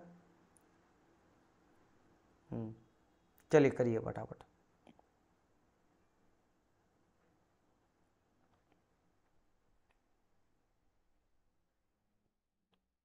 वन 24 का बी। चलिए वेरी नाइस, आंसर आ चुका है, बस यही करना था, बस यही करना था। ठीक है, क्योंकि वर्क डन क्या होता है, work done equal to PDV लेते हैं ना, अगर मैं बात करता हूँ तो वर्क डन इक्वल टू क्या आ जाएगा मेरा पीडीवी, राइट। ओके, और अगर मेरा प्रेशर तो कांस्टेंट है यहाँ पे, प्रेशर को बाहर रख देंगे, एंड वॉल्यूम चेंज कितना से कितना हो रहा है, वॉल्यूम हो रहा है मेरा 0.2, V2 माइनस V1 करते हैं ना, V2 माइनस V1 करते हैं, तो V2 मेरा 0.2 माइनस 0.4 है, इजंट इट। ओके, प्रेशर तो मेरा 0.1 है, तो एक काम करते हैं यहाँ पे प्रेशर का भी वैल्यू पुट कर देते हैं डायरेक्ट, तो यहाँ पे क्या हो जाएगा मेरा 0.1 आ जाएगा है ना। और अगर बात करा जाए यहाँ पे वर्क डन का, तो वर्क डन यहाँ तो कैलकुलेट ही करना है, ये सभी चीज़ को लिख दिए यहाँ पे। अच्छा एक चीज़ यहाँ पे खाली करना है कि देखो ध्यान से, प्रेशर जो दिया गया 0.1 मेगा पास्कल में है, तो मेगा पास्कल को आपको सिर्फ पास्कल में करना है। तो यहाँ पे एक चीज़ को मैं यहाँ पे ठीक कर देता हूँ, ताकि नहीं तो बच्चे कन्फ्यूज़ हो जाएंगे। यहाँ पे क्या करना है कि इसको आपको करना है 0.1 इंटू 10⁶ कर दो पास्कल। ठीक है, तो क्या जाएगा 0.1 इंटू 10⁶, फिर यहाँ पे कर दो simple V2 minus V1, metre cube में है, कोई दिक्कत नहीं है, दोनों मीटर क्यूब में ही है, तो 0.4 आ गया है ना। बस इसको आप कैलकुलेट करो, इसको आप कैलकुलेट करो, अभी कैलसी का यूज़ करो, कोई दिक्कत नहीं है, लेकिन आपको रूम में एक दिन में प्रैक्टिस नहीं होता, आपको मेहनत यहाँ पे करना पड़ेगा।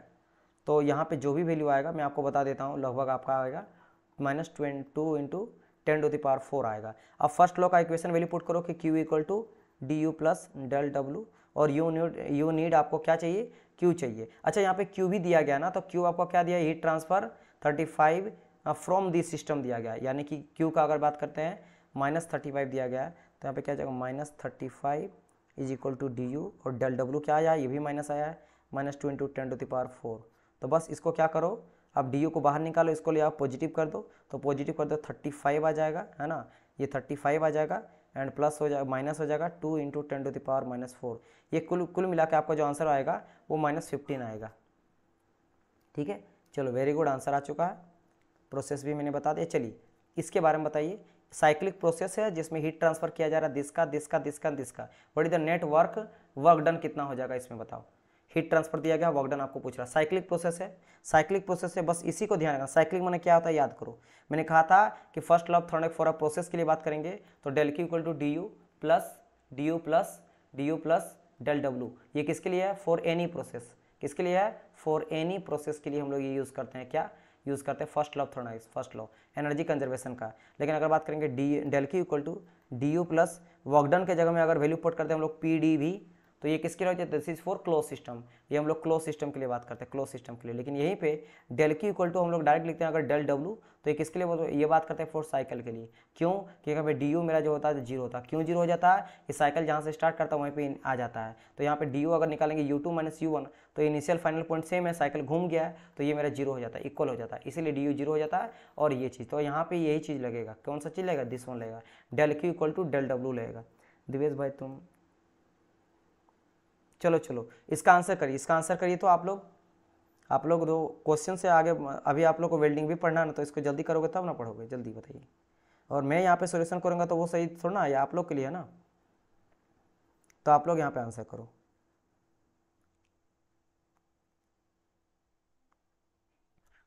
चलो कोई बात नहीं, यहाँ कोई बच्चा नहीं बना रहा तो मैं ही बना देता हूँ। तो साइक्लिक प्रोसेस के लिए क्या हो जाता है? Del Q equal to del W हो जाता है ना। यहाँ पे सारा हीट ट्रांसफर किया जा रहा है, तो यहाँ पे देखो क्या हो रहा है, 15 है, -23 है और -3 है, तो कुल मिला के कितना आ जाएगा? यहाँ पे 29 आ जा रहा है ना, एंड 15, और यहाँ पे और क्या प्लस, अच्छा यहाँ पे प्लस 40 भी तो है, 40 भी है ना, 40, 50, 55, यानी कि यहाँ जा रहा है 29 किलो जूल का, है ना, 29 किलो जूल, यानी कि del Q equal to sum of del Q equal to आ गया मेरा 29 किलो जूल। और यहाँ पे अगर बात करेंगे, चूँकि साइक्लिक प्रोसेस है, तो del Q equal to del W, तो 29 इक्वल टू 29, तो बस, है ना, ये चीज़ यहाँ पे आंसर मुझे देखने को मिलेगा। दैट्स ट्रू, यहाँ पे ऑप्शन जो है ना करेक्ट नहीं है, कोई भी ऑप्शन यहाँ पे सही नहीं दिया गया। ये 29 होना चाहिए, ऑप्शन नहीं है, तो कोई बात नहीं, हो सकता 29 ये होगा। कमीशन का क्वेश्चन क्या था? कमीशन में इस तरह का पूछा ही गया था, ठीक है, तो आप बिल्कुल सही निकालो, 29 ऑप्शन में कोई भी सही नहीं है। चलो आगे बढ़ते हैं। इस क्वेश्चन में बात करते हैं, is the cyclic process the work done. इस बार सारा वर्क डन दिया गया है। What is the net heat, फिर से साइक्लिक प्रोसेस है, फिर वही जोड़ो, इसको 20 है, यहाँ -10 बचेगा, -15 हो जाएगा, और यहाँ पे आपका 10 चल गया, -5 हो जाएगा। चलिए आगे बढ़ते हैं। ये तो समझ ही गए होंगे कैसे होगा, है ना। चलो ठीक है। चलिए इसको आगे, इसको लगाइए, वो यही क्वेश्चन था, एक तरह समझ गए ना, एक समझ गए ये क्या किए हैं। चलो मैं बता देता हूँ प्रोसेस, नहीं तो कुछ बच्चे बोलते हैं कि सर जी समझ नहीं आता है। यह क्या होता है, चूँकि साइक्लिक प्रोसेस है, और साइक्लिक प्रोसेस मैंने क्या कहा कि भाई हम लोग क्या लिखते हैं, फर्स्ट लॉ के del Q equal to D U plus del W, और मैं ये तो होता कोई भी प्रोसेस के लिए, एनी प्रोसेस के लिए।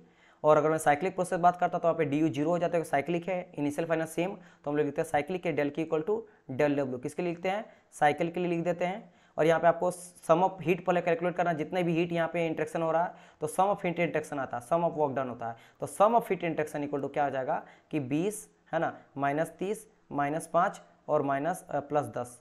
इसका आप जोड़ घटाव करोगे तो -5 आ जाएगा। देखो 30, 35 है यहाँ पे, -35, और यहाँ पे 30 आ जाएगा, तो -5 आ जाएगा, किलो जूल आ जाएगा, है ना। तो क्या आ जाएगा? Sum of del Q equal to, और आपको पता sum of del Q equal to होता है सम ऑफ डेल डब्ल्यू, तो -5 इक्वल टू -5, तो बस वर्क डन भी -5 हो गया, इसीलिए ये मैंने कहा।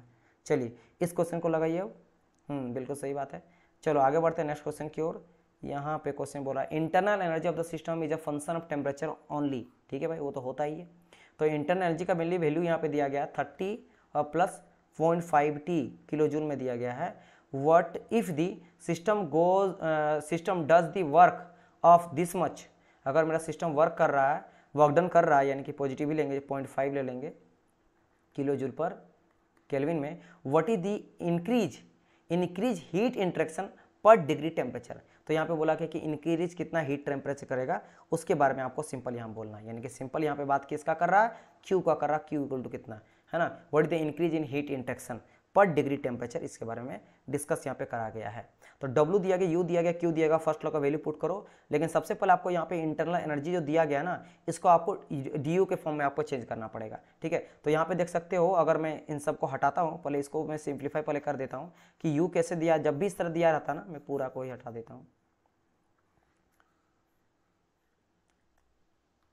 देखो यहाँ U क्या दिया गया, U दिया गया 30 + 0.5 T इन दिया गया किलो जूल, ये दिया गया। अच्छा ठीक है, तो चेंज इन इंटरनल एनर्जी जो है ना, change in internal energy the function of temperature only, तो टेम्परेचर के साथ वेरी करता है विथ रिस्पेक्ट टू टेम्परेचर। जैसे देखो what is the increase heat interaction पर डिग्री टेम्परेचर, ये भी डिग्री से के साथ कर रहा है विथ रिस्पेक्ट टू, यानी क्या करो यहाँ पे सिंपल, मैं यहाँ पे क्या करूंगा, DU को कर दूंगा विथ रिस्पेक्ट टू टेम्परेचर, यानी कि change in internal energy per degree temperature. ये क्या है मैंने कहा, ये बेसिकली है change in internal energy per degree temperature, इसके साथ निकल, तो du/dt इक्वल टू, मतलब हम मैं डिफ्रेंशिएट कर रहा हूँ टेम्परेचर के साथ, तो अगर मैं टेम्परेचर डिफ्रेंशिएट करूँ तो कांस्टेंट का अगर डिफ्रेंशिएट करेंगे तो जीरो हो जाएगा, तो 30 के जगह में जीरो आ जाएगा क्योंकि कांस्टेंट उसका डिफ्रेंशिएट जीरो हो जाएगा। ये विथ रिस्पेक्ट टू t करेंगे तो 0.5 है, तो पहली बात 0.5 तो रहेगा ही रहेगा, तो 0.5 और t का डिफ्रेंशिएशन, x का डिफ्रेंशिएशन dt का डिफ्रेंशिएशन आपका एक आता, तो ओनली सेम आपको क्या मिल जाएगा, 0.5 मिल जाएगा। और ये क्या हो जाएगा मेरा किलो जूल में था, लेकिन इस बार क्या किलो जूल dt नीचे आ गया, तो ये तो मेरा केल्विन में आ जाएगा, ये केल्विन में आ जाएगा, तो ये किलो जूल मेरा केल्विन में आ गया, तो यूनिट क्या निकला, किलो जूल पर केल्विन। तो ये मेरा क्या निकल गया, du/dt निकल गया। अब जैसे भाई du/dt निकल गया, अब you have to put the value of first law, जो इक्वेशन होता है उसका वैल्यू को पुट करो। तो नाउ अब देखो यहाँ पे कुछ नहीं बचा क्वेश्चन पे, बस सिंपल यहाँ पे कि मुझे पता कि Q इक्वल टू क्या जाता है, du, यानी कि du और प्लस आपका W हो जाता है। तो यहाँ पे du मेरा कितना दिया गया, 0.5 दिया गया है, 0.5 दिया गया, और आपका Q अगर बात करेंगे तो Q आपका भी 0.5 हो गया, तो 0.5.1 हो गया किलो जूल पर केल्विन। तो बस यही आपका Q, क्योंकि Q भी देखो क्या बोला गया, heat interaction per degree temperature, मतलब Q/dt बोला गया था, तो देखो किलो जूल पर केल्विन आपका यहाँ पे आंसर मुझे मिल गया, ठीक है। du 0.5 दिया गया था, ये भी 0.5 दिया, दोनों को जोड़ दिए, खेल खत्म हो गया। तो यहाँ पे क्या हो गया मेरा, ए आंसर हो गया, very good. Shweta correct answer है, नेगी करेक्ट आंसर, दिवेश आपका भी करेक्ट है। आगे बढ़ते हैं, चलिए इस क्वेश्चन को लगाइए। तो ज़्यादा टफ क्वेश्चन है नहीं, बस समझने वाली बात है। इसके बाद अगर देखेंगे, देखो अभी एक क्वेश्चन, 2 एंड एक सेकंड, ये भी है क्या, 3 4 5 6 7 8 बस हो गया, 9 10 10 10 और 10 बचा हुआ, ओनली 10 क्वेश्चन रिमेनिंग है ना। चलिए बताइए,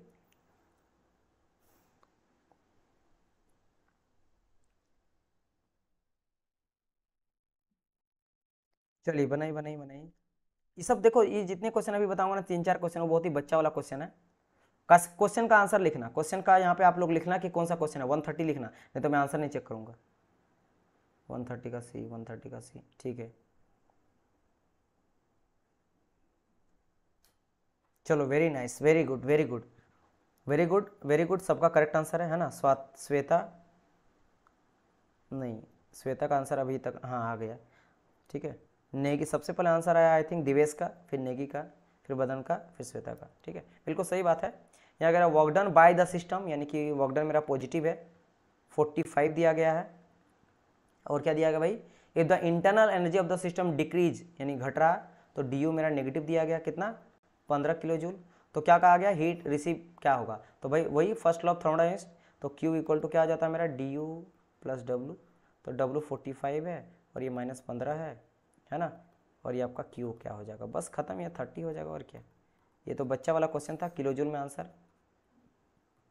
चलिए इसका बताइए, तो सेम तरह का क्वेश्चन जैसे मैं आप लोगों को कराया था, आई थिंक कौन सा क्वेश्चन था, ये वाले में 29 और आपका 31 सेम है, तो इसका मुझे आंसर जल्दी से जल्दी बता के दिखाइए। अच्छा एक ही क्वेश्चन है क्या, जस्ट अ मिनट, 30 + 1t 30, हाँ नहीं नहीं अंतर है, थोड़ा सा अंतर है, 0.5 वहाँ t लिया गया था, यहाँ पे 2t लिया गया है, और यहाँ पे आपका जो इफ दी सिस्टम डर वर्क करा 2 का, और यहाँ का करा 0.5 का, अंतर है, थोड़ा सा अंतर है, बट एकदम एकदम एक जैसा है, एकदम एक जैसा। तो यहाँ पे आप जल्दी से जल्दी इसका आंसर लो।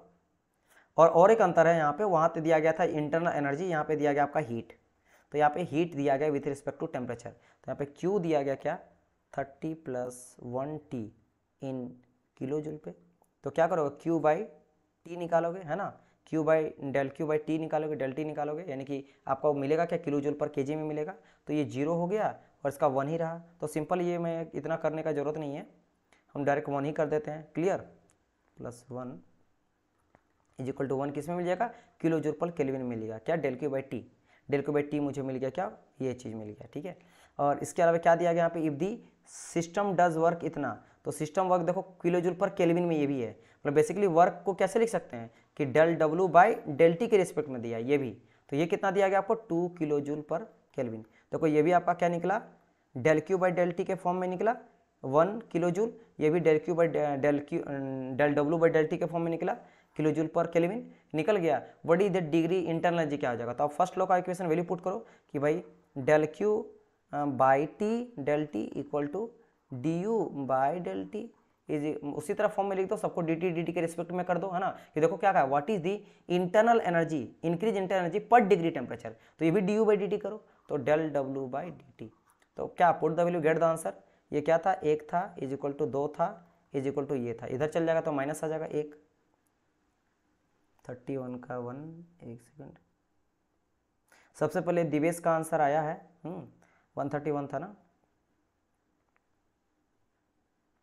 हाँ नेगी आंसर आया सबसे पहले ना, हाँ नेगी का आया है, फिर बदन का आया है, फिर दिवेश का आया है, very good very good very good, Shweta का आया है, आशीष कुमार बिल्कुल सही बात है, चलो वेरी गुड, समझ गए आप लोग। चलिए इसको थोड़ा बता दिया, वैसे इसके बारे में तो हम लोग डिस्कस कर चुके हैं, the correct equation for the process, 1 से 1 तक आ रहा है, बताइए इसका, वैसे ये इसके बारे में मैं डिस्कस करवाऊँ ना, इंक्रीज क्या बोले हैं, इंक्रीज -1 कैसे रिप्रेजेंट कर रहा है, क्या बोले, यहाँ पे डेल क्यू बाई टी था, तो डेल क्यू बाई टी अगर 1 करेंगे तो -1 आ जाएगा, पूरा अच्छी तरह से इंक्रीज -1, अच्छा इंक्रीज -1 कैसे ये डिपिक्ट कर रहा है, what is the increase in temperature, internal temperature increase पर डिग्री टेम्परेचर, पर डिग्री टेम्परेचर से इंटरनल कितना इंक्रीज कर रहा है। देखो मेरा बात समझना, ये जैसे कि यहाँ पे समझो कि मेरा अभी हम लोग क्या निकाले, अभी हम लोग क्या निकाले, डेल क्यू बाई टी निकाले ना, तो हम लोग यहाँ पे क्या निकाले, डेल यू था ना, डेल यू बाई टी, और ये क्या निकला मेरा -1 निकला, तो मैं बोल सकता हूँ कि इंटरनल एनर्जी यहाँ पे घटा है, इंटरनल एनर्जी घटा है, तो यहाँ बोला कि what is the increase in temperature, increase in internal temperature, तो बोला कि इंटरनल एनर्जी बढ़ा कितना है, लेकिन हम लोग को क्या पता कि घटा है, यहाँ घटा है, तो बोल रहा बढ़ा है लेकिन घटा है, तो स्टेटमेंट एक तरह से ये बोलना चाह रहा कि जो भी हुआ है चेंज, जो भी हुआ वो चेंज मुझे निकालो, क्योंकि स्टेटमेंट के अकॉर्डिंग तो सही बात है कि बोलना चाहिए था डिक्रीज करेगा, है ना, डिक्रीज इन इंटरनल एनर्जी, लेकिन यहाँ पे बढ़ा दिया गया है, बट खैर कोई नहीं, पर डिग्री के बेसिस बोल रहा तो वो भी डिक्रीज ही होना चाहिए, जाना दो, आपका आंसर बोल गया, क्योंकि क्वेश्चन का स्टेटमेंट कभी कभी गलत दे देता है ना, जबकि ये क्वेश्चन जो है ना, ये कहाँ का क्वेश्चन मैं आपको बताता हूँ, ये आपका 2015 में पूछा गया है आपके सीनियर सेक्शन इंजीनियर पे, SSE का है, रेलवे के, लेकिन क्या करें कभी कभी होता है। चलो ये तो पता ही आप लोग को मैं बतवा चुका हूँ, तो इसके बारे में जानना नहीं है, एक बार हीट का निकालेंगे और एक बारी वर्क का निकालेंगे, राइट, तो ये हो जाएगा, ये मैं डिस्कस कर चुका हूँ पहले ही, तो मैं डायरेक्ट चलता हूँ न्यूमेरिकल की ओर। What is the drop in enthalpy for the steam vessel which is perfect insulated and does not work, हाँ बताइए इसका बताइए,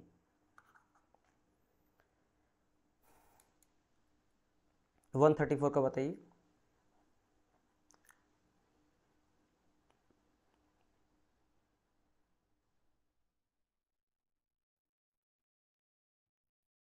स्टडी फ्लो एनर्जी इक्वेशन का यूज़ करके यहाँ पे बनाओगे, तो steady flow energy equation put करो और गेट द वैल्यू,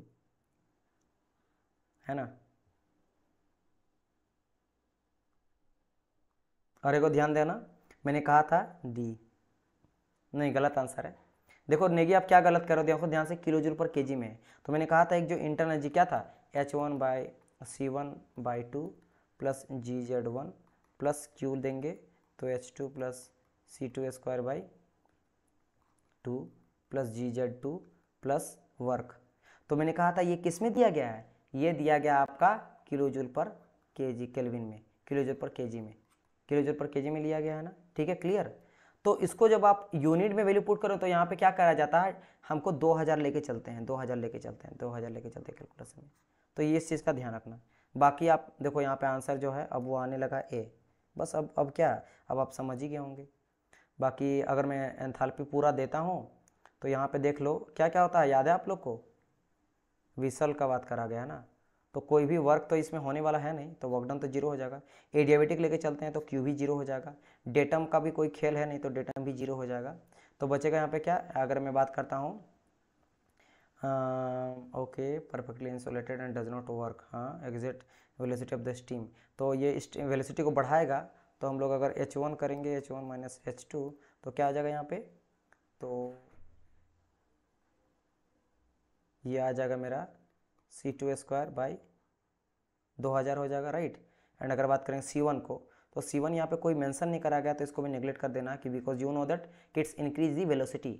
और मेरा C2 जो होता है वो मच ग्रेटर देन मेरा C1 होता है, क्योंकि यहाँ पे कोई मेंशन नहीं करा गया है। अगर C1 रहता तो लेते, नहीं तो नहीं लो, तो इसको मेंशन नहीं करा गया है। तो that's it, you will gate the answer.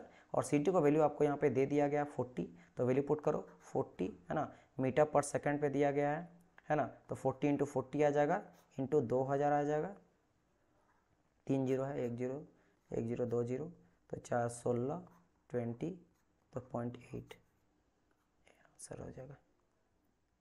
समझ गए सर? वो ग्राफ वाला इक्वेशन बता दीजिए प्लीज़, कौन सा ग्राफ वाला बोल रहे हैं, विच ग्राफ?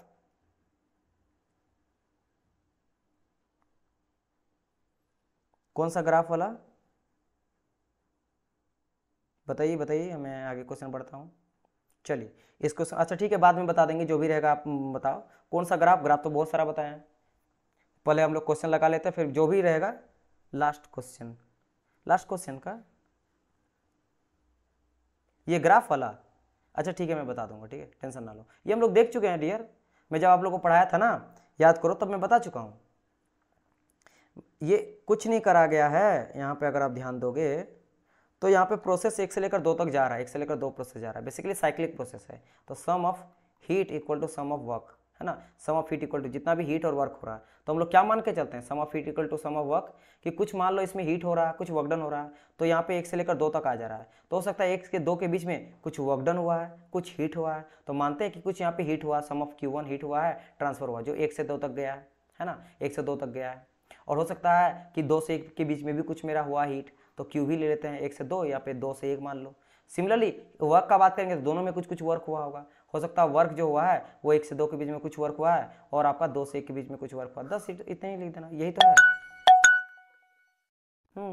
तो कुछ नहीं है, वो बोला है कि साइक्लिक के लिए sum of what is sum of work, right, ये चीज़ लिख दिया। बाकी यहाँ पे थोड़ा सा ए बी इसे तैसे करके लिख दिया है, बट ये दिमाग नहीं लगाना, आंसर हो जाएगा। चलो एक सेकंड, कहाँ गया क्वेश्चन, हाँ ये लगा लिए थे, इसको लगाइए। क्या कहा गया, एक system has 4 kg of fluid, जिसमें CV दे दिया गया है, that expand in the frictionless piston from the initial state of this, okay, इतना आपका टेम्परेचर दिया गया है। देखो फिर से यहाँ पे प्रेशर ही मेरा कांस्टेंट है, 1 मेगापास्कल पहले भी था, बाद में ही है, टेम्परेचर रिड्यूस हुआ है ना, और यहाँ पे मास दे दिया गया, CV का वैल्यू दे दिया गया, what is the net work in kilo joule if there is no heat transfer, Q भी नहीं मानना है, प्रेशर कांस्टेंट है। चलो बताइए, बहुत सारा चीज़ तो ऑटोमेटिकली सिस्टम में आपको दिया गया है, फर्स्ट लॉ के अकॉर्डिंग ही बनेगा, ये भी क्वेश्चन है ना, फर्स्ट लॉ के अकॉर्डिंग बनेगा। Q equal to simple Q zero हो जाएगा, डी यू का वैल्यू आपको निकालना है। वर्कडन का यहाँ पे बात करा गया, क्या यहाँ पे फ्रिक्शनलेस है, ओके, तो वर्कडन भी यहाँ पे net work, what is the net work done if the no heat transfer, चलिए बताइए। MCV/dt, हाँ लगाओ MCV/dt लगाइए, डी के जगह में MCV/dt लगाओ। देखो Q इक्वल टू क्या आ जाएगा मेरा, DU प्लस W, है ना, या del Q equal to del W, तो बोला गया कि नो हीट ट्रांसफर, तो ये 0 हो गया, तो DU, है ना, DU हो जाएगा मेरा, प्लस हो जाएगा डेल W, तो क्या करोगे, डेल W इक्वल टू कर दोगे माइनस DU, और DU जो करें में MCV/dt वैल्यू पुट करो, तो यहाँ पे वैल्यू पुट कर दो। मास कितना दिया गया था, 4 दिया गया था, तो -4, M के जगह में वैल्यू पुट करा, CV तो 0.8, तो डेल T टेम्परेचर चेंज कितना, 200 माइनस 100, तो 100 कर दो, यहाँ पे 100 कर दो, बस इसको कैलकुलेट करो, you will gate the answer, है ना, ये पॉइंट हटेगा, 0 आ जाएगा, यहाँ एक एक खत्म हो जाएगा, 80 4 8 चौके 32, 320 किलो जूल माइनस आ गया। एक सेकंड, फिर से यहाँ पे ऑप्शन नहीं है, बताओ,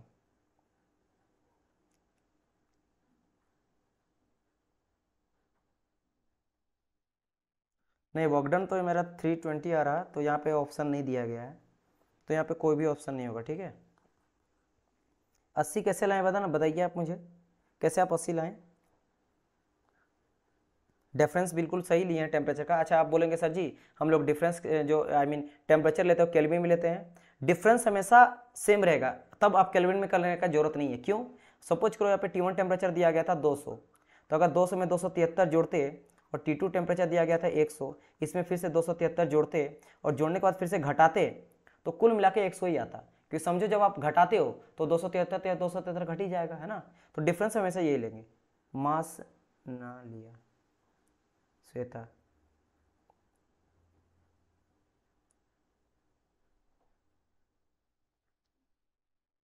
नहीं HMCPDT नहीं लेंगे डियर, वो तो आपके एंथैल्पी के केस में हो जाता है ना, याद है वो मैंने कहा था ना HP का लैपटॉप वाला, वो तो फॉर्मूला आप लोग को याद ही होगा, HP एंथैल्पी वहाँ प्रेशर लेंगे। UV 6 चक्का वाला, U इंटरनल एनर्जी, तो वहाँ हम लोग भी लेंगे, ठीक है। तो यहाँ U है ना, DU है, तो यहाँ पे MCVDT आएगा। गलत है यहाँ पे ऑप्शन गलत है, ठीक है। बिल्कुल टेंशन ना लो, मैं जो बनाया बिल्कुल सही बनाया। मास ना लिया, मास आप मास लेना पड़ेगा ना श्वेता, जब मास नहीं दिया रहता तब आप भले यूनिट मान के चलोगे। हाँ, अगर आप इसको नहीं मानते तो कितना हो जाता मेरा 0.8 इंटू 10, 80 आ जाता था। नहीं, मास तो दिया गया है, मास दिया गया, मास आपको लेना पड़ेगा। मास दिया गया, अगर आप दो बोल रहा 4 kg फ्लूइड तो आपको मानना पड़ेगा, अगर यूनिट फ्लूइड के बोलता तब। तो यहाँ पे क्या वर्क, एक सेकंड क्या यहाँ पे पर केजी के बारे में बात करा गया है? नहीं ठीक है श्वेता, लेकिन पर केजी में बोला गया तब ना। If a system is 4 kg of fluid that expand frictionless piston initially इतना, what is the net work done is, नहीं यहाँ पे बिल्कुल आपका आंसर जो है ना 320 ही आएगा माइनस, इसमें कोई गड़बड़ नहीं है। यहाँ पे ऑप्शन आपका गलत दिया गया है, ठीक है। क्योंकि यहाँ पे अगर बोलता कि find out the what is the net work done, यहाँ बोलता अगर पर केजी बेसिस कुछ भी यहाँ पे बताता ऑटोमेटिकली समझ में आ जाता है यूनिट के बेसिस पे, लेकिन यहाँ पे कोई चीज़ मेंशन नहीं करा गया, ठीक है। ऊपर में अगर बोलता कि if a system is 4 kg of fluid then what is the unit, या फिर बोलता वर्क डन पर यूनिट, इस तरह से बोलता तो समझ आता। तो ये गलत है, क्वेश्चन का आंसर गलत है, आप समझ गए, बहुत अच्छी बात है।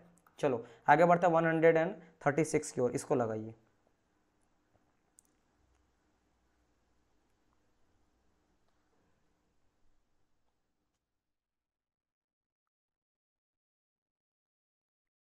ये भी फर्स्ट लॉ से बन जाएगा, ज़्यादा दिमाग मत लगाना, आराम से हो जाएगा। एक काम करते हैं, इस क्वेश्चन को रहने देते हैं, ठीक है। मैं लास्ट में इसको दूंगा आप लोग को, कुछ एक दो क्वेश्चन में बनाने के लिए भी आप लोग को देना चाहता हूँ। एक ये क्वेश्चन मैं आप लोग को दूंगा बनाने के लिए, देखना चाहता हूँ कि बच्चे कितना बना पाते हैं। आप लोग कमेंट करना, ठीक है, या ग्रुप में आप लोग पोस्ट करना या व्हाट्सअप में पोस्ट करना। एक 36 वाला और एक क्वेश्चन था जो मैं आप लोग को देना चाह रहा था, लेंदी है बट देखना चाहते हैं कि आप लोग बना पा रहे हैं कि नहीं। एक कौन सा क्वेश्चन मैं छोड़ा था, क्या आप लोग को याद है?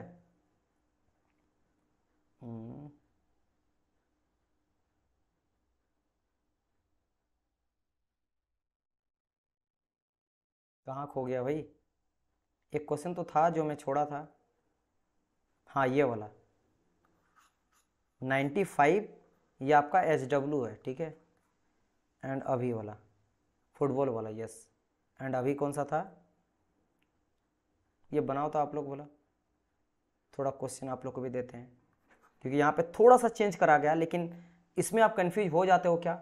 ये वर्क डन बाई dt दिया गया, हीट बाई dt दिया गया, सेम चीज़ यहाँ पे टेम्परेचर डिफरेंस दिया dt दिया गया, फर्स्ट लॉ बड़ा पुट करो वैल्यू और वहाँ पे आंसर लाओ। लेकिन मैं देखना चाहता हूँ कि यहाँ से आप लोग कितने बच्चे आंसर दो। अभी मत आंसर करो, अभी आंसर ही नहीं करना है, अभी आंसर नहीं करना। आंसर करोगे तो फिर रीचेक करना पड़ेगा, सही है गलत है, सोल्यूशन करेंगे तो फिर फायदा नहीं है। तो आंसर भी करोगे तो मैं यहाँ पे आंसर नहीं बताने वाला हूँ, आंसर बताऊँ फिर तो पता चल जाएगा कि हाँ सही बच्चा का है, फिर जो देखेगा तो फिर मज़ा नहीं आएगा, तो बाद में करना। चलो इसको लगाइए, 36 का लगाइए। जो क्वेश्चन आप मैथ जैसा करेगा, जो मैं पहले बताया हूँ उसको मैं सोल्यूशन नहीं करवाऊंगा। What is the velocity of the steam eight exit across the steam vessel which is perfectly insulated and does not perform any work and going और ड्रॉप ऑफ, इतना एंथैल्पी में ड्रॉप हो रहा है फ्रॉम दी, हाँ ठीक है, अच्छा क्वेश्चन है, बनाइए क्वेश्चन को, बनाइए, अच्छा क्वेश्चन है 137 का। स्टडी फ्लो एनर्जी क्वेश्चन लगाना, मैं ट्रिक के लिए बता देता हूँ, ट्रिक के लिए मैं बता देता हूँ कि यहाँ पे आप लोग को क्या यूज़ करना है, स्टडी फ्लो एनर्जी इक्वेशन। क्या श्वेता आप जो आंसर दे रहे हो वो 137 का है? क्या वो 137 का आंसर है, मुझे बताइए।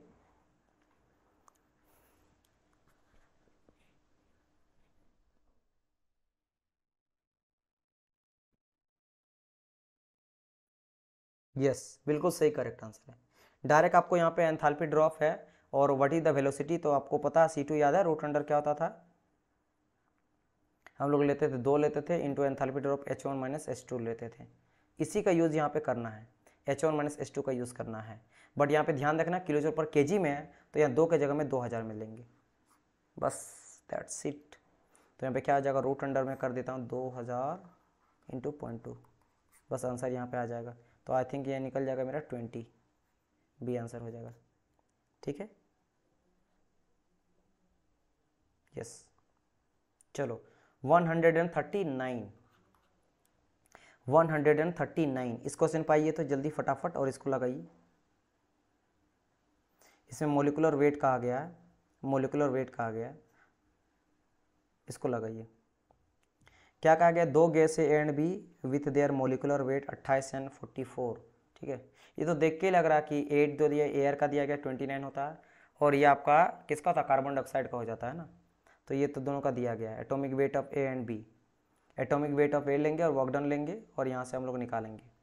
तो क्या कहा गया, expand at constant pressure through the same temperature range, the ratio of quantity of work done by the two gas and B. चलो इसके लिए मैं बता देता हूँ, नहीं MRT का यूज़ नहीं करेंगे, मैं बताता हूँ होता क्या ना, यहाँ पे जो भी एटॉमिक वेट होता है और वर्क डन होता है ए का लेंगे, फिर एटॉमिक वेट और वर्क डन लेंगे सेकंड का, ये एक यूज़ किया जाता है इक्वेशन का, मैं लिख देता हूँ, एटॉमिक वेट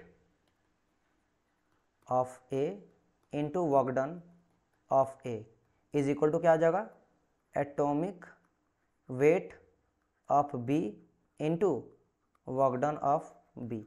बस ये चीज़ आप करो, ये आप अगर हो जाएगा तो क्या करो, एक काम करो, एटॉमिक वाले को एक साइड ले आओ और वर्क डन को एक साइड ले आओ, तो ये इक्वेशन यहाँ से बन जाएगा, क्या बन जाएगा, ऊपर में रख देते हैं, सपोज करो कि मैं एटॉमिक वेट कर ले लेता हूँ, तो एटॉमिक वेट, हाँ ठीक है, तो मैं लेता हूँ एटॉमिक वेट ऑफ, या वर्क डन को पहले ले लेता हूँ, चलो एक सेकंड, कुछ भी करो, कोई दिक्कत यहाँ पे नहीं है ना, कुछ भी करो। तो यहाँ मान लेते हैं work done of A and divide by क्या आ जाएगा, work done of B is equal to atomic weight of B divide by atomic weight of A, बस। तो अब यहाँ पे क्या आ जाएगा, वर्क डन अगर बात करेंगे, वर्क डन बात करेंगे तो यहाँ पे एटॉमिक वेट दिया गया था ना, तो एटॉमिक वेट कितना दिया गया बताओ, बी का 44 11, तो यही सेम चीज़ यहाँ पे देखने को मिलेगा, है ना, सॉरी 28 48 इंटू 28, तो इसको कट उट करो, थोड़ा बहुत कटिंग वटिंग होगा, क्या जाएगा 11/7 आ जाएगा।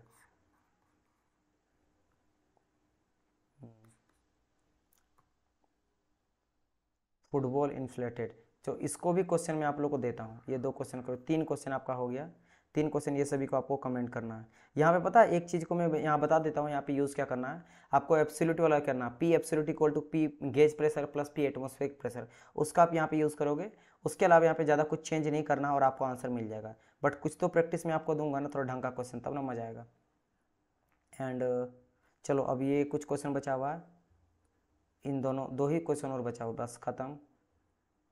क्या कहा गया, एक क्लोज बैलून है containing 10 kg of helium receive 5 kg okay during the process volume of the balloon slowly increase by this one constant pressure इतना चेंज देखा इंटरनल। चलो इजी है, फटाफट बनाओ इसको भी, ये कोई ऐसा कुछ क्वेश्चन है नहीं कि बहुत टफ है कि मैं आपके लिए दूँ कि आप यहाँ पे दिमाग लगाओगे, तो ये जल्दी से बन जाने वाला क्वेश्चन है, तो इस क्वेश्चन को लगाओ। ये फॉर्मूला कैसे हुआ, ये फॉर्मूला आता है एटॉमिक मास थ्योरी से आता है, जो आपको टॉपिक वहाँ पे नहीं दिया गया है, ठीक है। अब थोड़ा आप लोग को कम पढ़ाया गया सिलेबस में, लेकिन क्वेश्चन घुस गया तो मैं इसको बता दिया। आप लोग को 3-4 चैप्टर में आपको बताया भी था, हम लोग छोड़े हैं, बाद में कभी पढ़ने का मन करे मैं आप लोगों को पढ़ा दूंगा। प्योर सबस्टेंस है, आपका रिलेशन है, ठीक है, और कुछ है, एबिलिटी है, और कुछ है, तो उन सब चीज़ों में आपको छूट गया है, तो इन सब में है। चलो वेरी गुड, यहाँ पे आंसर जो है सी आंसर आ गया सही। मास ऑफ हीलियम दिया गया क्या, balloon 10 kg of helium. Mass of helium कितना दिया गया था, 10 kg दिया गया, राइट। और बात करेंगे हीट अगर दिया गया तो हीट क्यू कितना दिया गया, 5 किलो जूल पर केजी दिया गया। टोटल हीट का अगर बात करा जाए किलो केजी पर केजी के हिसाब से, तो यहाँ पे बोला गया था पर केजी, तो 10 केजी है, तो 5 × 10 आ जाएगा, यानी कि 50 किलो जूल का हीट बेसिकली यहाँ पे देखने को मिलेगा, टोटल हीट है ना। टोटल हीट यहाँ से निकल गया। एंड इसके अलावा आप क्या करोगे, प्रेशर यहाँ पे दिया गया है, प्रेशर कितना दिया गया है, 10 kP का, किलो पास्कल का। एंड चेंज इन वॉल्यूम का अगर बात करा जाए, स्लोली इंक्रीज हो रहा है 0.2 से, है ना। तो यहाँ पे चेंज इन वॉल्यूम दिया गया 0.2 मीटर क्यूब का दिया गया। ये सब तो डाटा दिया गया है। अब बात करते हैं वर्क डन का। वर्क डन यहाँ पे क्या था, PdV वैल्यू पुट करो, है ना, PdV। तो प्रेशर यहाँ पे कितना दिया गया, प्रेशर 100 का दिया गया है, dV कितना का, 0.2 का है, तो 100 × 0.2 करोगे तो 20 यहाँ पे किलो जूल आ जाएगा। तो this is your work done, this is your work done मेरा निकल गया 20 किलो जूल। अब put the value and get the answer. First law of thermodynamics, we know the del Q equal to du plus del W। तो यहाँ पे आप क्या देखने को मिला कि मुझे क्या बोला गया, change in internal energy du। तो क्या आ जाएगा, du इक्वल टू क्या आ जाएगा, del Q minus del W, ठीक है। तो अगर मैं यहाँ पे बात करता हूँ तो del Q कितना निकल गया था, 50 निकल गया था, del W कितना निकल गया मेरा, 20 निकल गया। 50 में माइनस कर देंगे 20 तो बचेगा मेरा 30, तो 30 मेरा C हो जाएगा आंसर, ठीक है। ओके, चलो this is your last question, this is your last question. क्या कहा गया, पिस्टन है of a vertical piston cylinder device. अच्छा, ये हॉरिजेंटल नहीं है पिस्ट, तो अच्छी बात है, चलो अच्छी बात क्या, कुछ भी ले लो, क्या ही दिक्कत है, ऐसे है। ओके, कंटेनिंग ए गैस जिसका मास दिया गया 60 kg। दिख नहीं रहा डायग्राम, अभी मैं देख रहा हूँ डायग्राम का जरूरत पड़ेगा क्या। मास दिया गया 60 kg and cross sectional area दिया गया 0.4, ठीक है। क्रॉस सेक्शनल एरिया दिया गया इतना। The entire system is placed in a vacuum chamber, ठीक है भाई, वैक्यूम चेंबर में रखा गया है। The entire system vacuum chamber is the temperature of the gas is 70 degree Celsius and what is the pressure of the gas inside the cylinder this much. तो यहाँ पे आपका अगर मैं बात करता हूँ कुछ चीज़ें और क्या है क्या, हाँ यहाँ पे कुछ चीज़, यहाँ पे मास दिया गया, ठीक है। अच्छा, ये जो यही मास है ना लिख दिया गया, कोई चेंज नहीं है। ये m इक्वल टू 60 लिखा गया है ना, 60 kg लिख दिया गया, तो कोई चेंज नहीं है। एंड इसके अलावा यहाँ पे आपको डायमीटर दिया गया है ना, जिसका यूज कुछ भी नहीं करना है ना। एरिया दिया गया है, एरिया दिया गया है, एरिया दिया गया है। टेम्परेचर आपको दिया गया है, हाँ दिया गया है, कोई दिक्कत नहीं है। एरिया तो लिख दिया गया, ये एरिया बस लिख दिया गया यहाँ पे 0.4 ये मीटर क्यूब में है, ठीक है। डायमीटर का जरूरत पड़ने वाला है नहीं, कैलकुलेट करो बस बस हो जाएगा। प्रेशर फाइंड आउट करना है, प्रेशर इक्वल टू क्या, फोर्स अपन एरिया, है ना। ये प्रेशर है ना भाई, देखो ये सब क्वेश्चन प्रेशर 4 / एरिया, तो प्रेशर क्या हो जाता है, फोर्स mg हो जाएगा, एरिया का एरिया ले लो। मास दिया गया ना 60 वैल्यू पुट करो, यहाँ पे 9.8 वैल्यू पुट कर दो। एरिया आपको कितना जाए, 0.04 दिया गया है। अब इसको कैलकुलेट करो ना, that's it, you will gate the answer, ठीक है, you will gate the answer. और ये किस में आ जाएगा बताइए मुझे, तो फोर्स का होता है न्यूटन और एरिया हो जाता है मीटर स्क्वायर। तो यूनिट आपको क्या देखने को मिलेगा, न्यूटन पर मीटर स्क्वायर। तो इसका आंसर मैं आपको बताता हूँ 1.77 जो मिलेगा वो न्यूटन पर मीटर स्क्वायर होगा। लेकिन घुमाने वाला क्वेश्चन यहाँ पे ये था, ये तो बहुत ईजी था, ये भाई प्रेशर अपन फोर्स पुट कर दो और यहाँ पे आंसर आ गया कैलकुलेट करके, दैट्स इट। लेकिन नहीं, बात ये कि बार में दिया गया है, बार में दिया गया है, और 1 बार equal to 10⁵ newton per metre square. तो ये चीज़ को यहाँ पे वैल्यू पुट करने का, तब जाके आपका वैल्यू आएगा 0.1.7 बार, ठीक है। समझ आया कि नहीं, समझ आया कि नहीं, आप लोग मुझे बताओ। बिल्कुल सही। और 1 बार और kilo Newton, Newton per metre square के बीच में रिलेशन क्या था, याद है आप लोग को, याद है कि नहीं बताइए मुझे।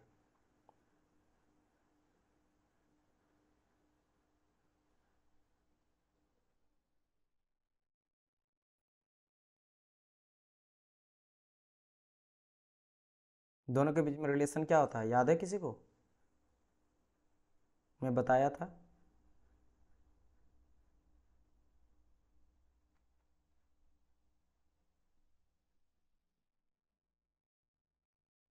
क्या बात है, कोई बोल ही नहीं रहा। आंसर करिए।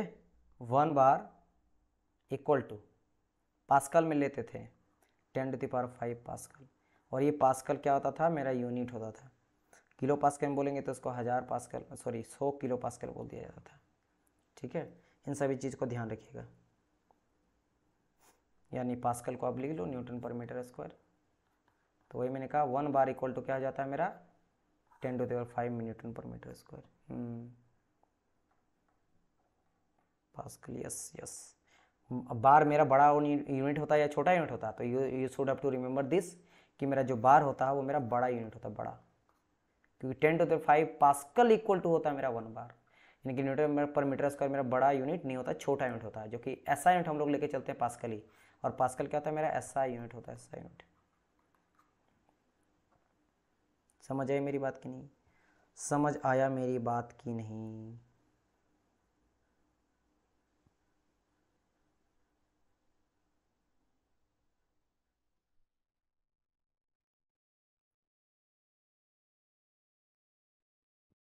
क्या बोल रहे हैं इसका यूनिट? दिएश बोल इसका आंसर 1.1604 होना चाहिए। अगर होना चाहिए तो अगर आप सही कैलकुलेट कर रहे हो तो यहाँ पे ऑप्शन नहीं होगा, सिंपल सा लॉजिक है। अगर आप कह रहे हो और आप श्योर हो, आपने अगर कैलकुलेट करा, अभी रिसेंट में तो कैलकुलेट करा था तो वही आंसर आया था, लेकिन हो सकता है मैं जल्दबाजी में किया होगा, क्योंकि मैं कैलकुलेशन पे मेनली मेरा प्रोसेस रहता how to solve it, calculation आपका काम होता था। अगर हो सकता कि ये सही ना रहे, क्योंकि ये कोई बड़ी बात नहीं है, बहुत बारीक क्वेश्चन एक्सप्लेनेशन गलत देती है। अच्छा, एक मैंने कहा कि न्यूटन पर मीटर स्क्वायर जो है वो ऐसा यूनिट होता है, SI यूनिट। कोई मुझे बताएगा कि बार जो होता है, बार कैसा यूनिट होता है, ये मुझे बताओ तो। बार कैसा यूनिट होता है, क्या किसी बच्चे को पता है? ये मुझे बताइए, बार किस तरह का यूनिट होता है?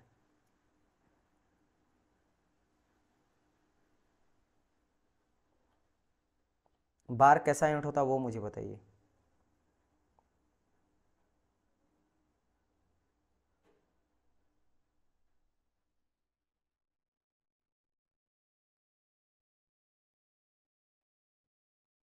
चलो कोई बात, बता ही नहीं रहा, मेट्रिक यूनिट होता, ठीक है, मेट्रिक यूनिट होता। चलिए, और यहाँ से हो गया हम लोग का पूरा फर्स्ट लॉ का न्यूमेरिकल वाला पार्ट भी हो गया कंप्लीट। मैं आप लोग को 3 टास्क दिया हूँ, और ये काम है आप लोग को बताने का। 140 का था एक question, this is your HW। और मैं आपको बता देता हूँ, एक था 136 का HW, और एक मैं क्वेश्चन दिया हूँ एकदम न्यू फ्रेश एक दिया हूँ जो बार वाला है, क्योंकि वो उस तरह का क्वेश्चन नहीं बना है, तो हम चाहते हैं कि आप लोग बनाओ। और एक क्वेश्चन आपका बहुत पहले था जो ये रहा, दिस वन, ये वाला है। अच्छा, दोनों तो एक जैसा क्वेश्चन है ना, दोनों एक ही क्वेश्चन है क्या? 95 अगर बात करेंगे, 15, 5, 2500।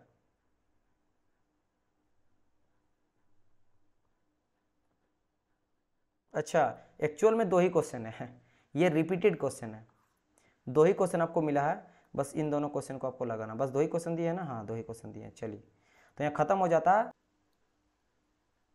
चलिए, bye bye everyone, good night. Good night Divesh, good night Negi.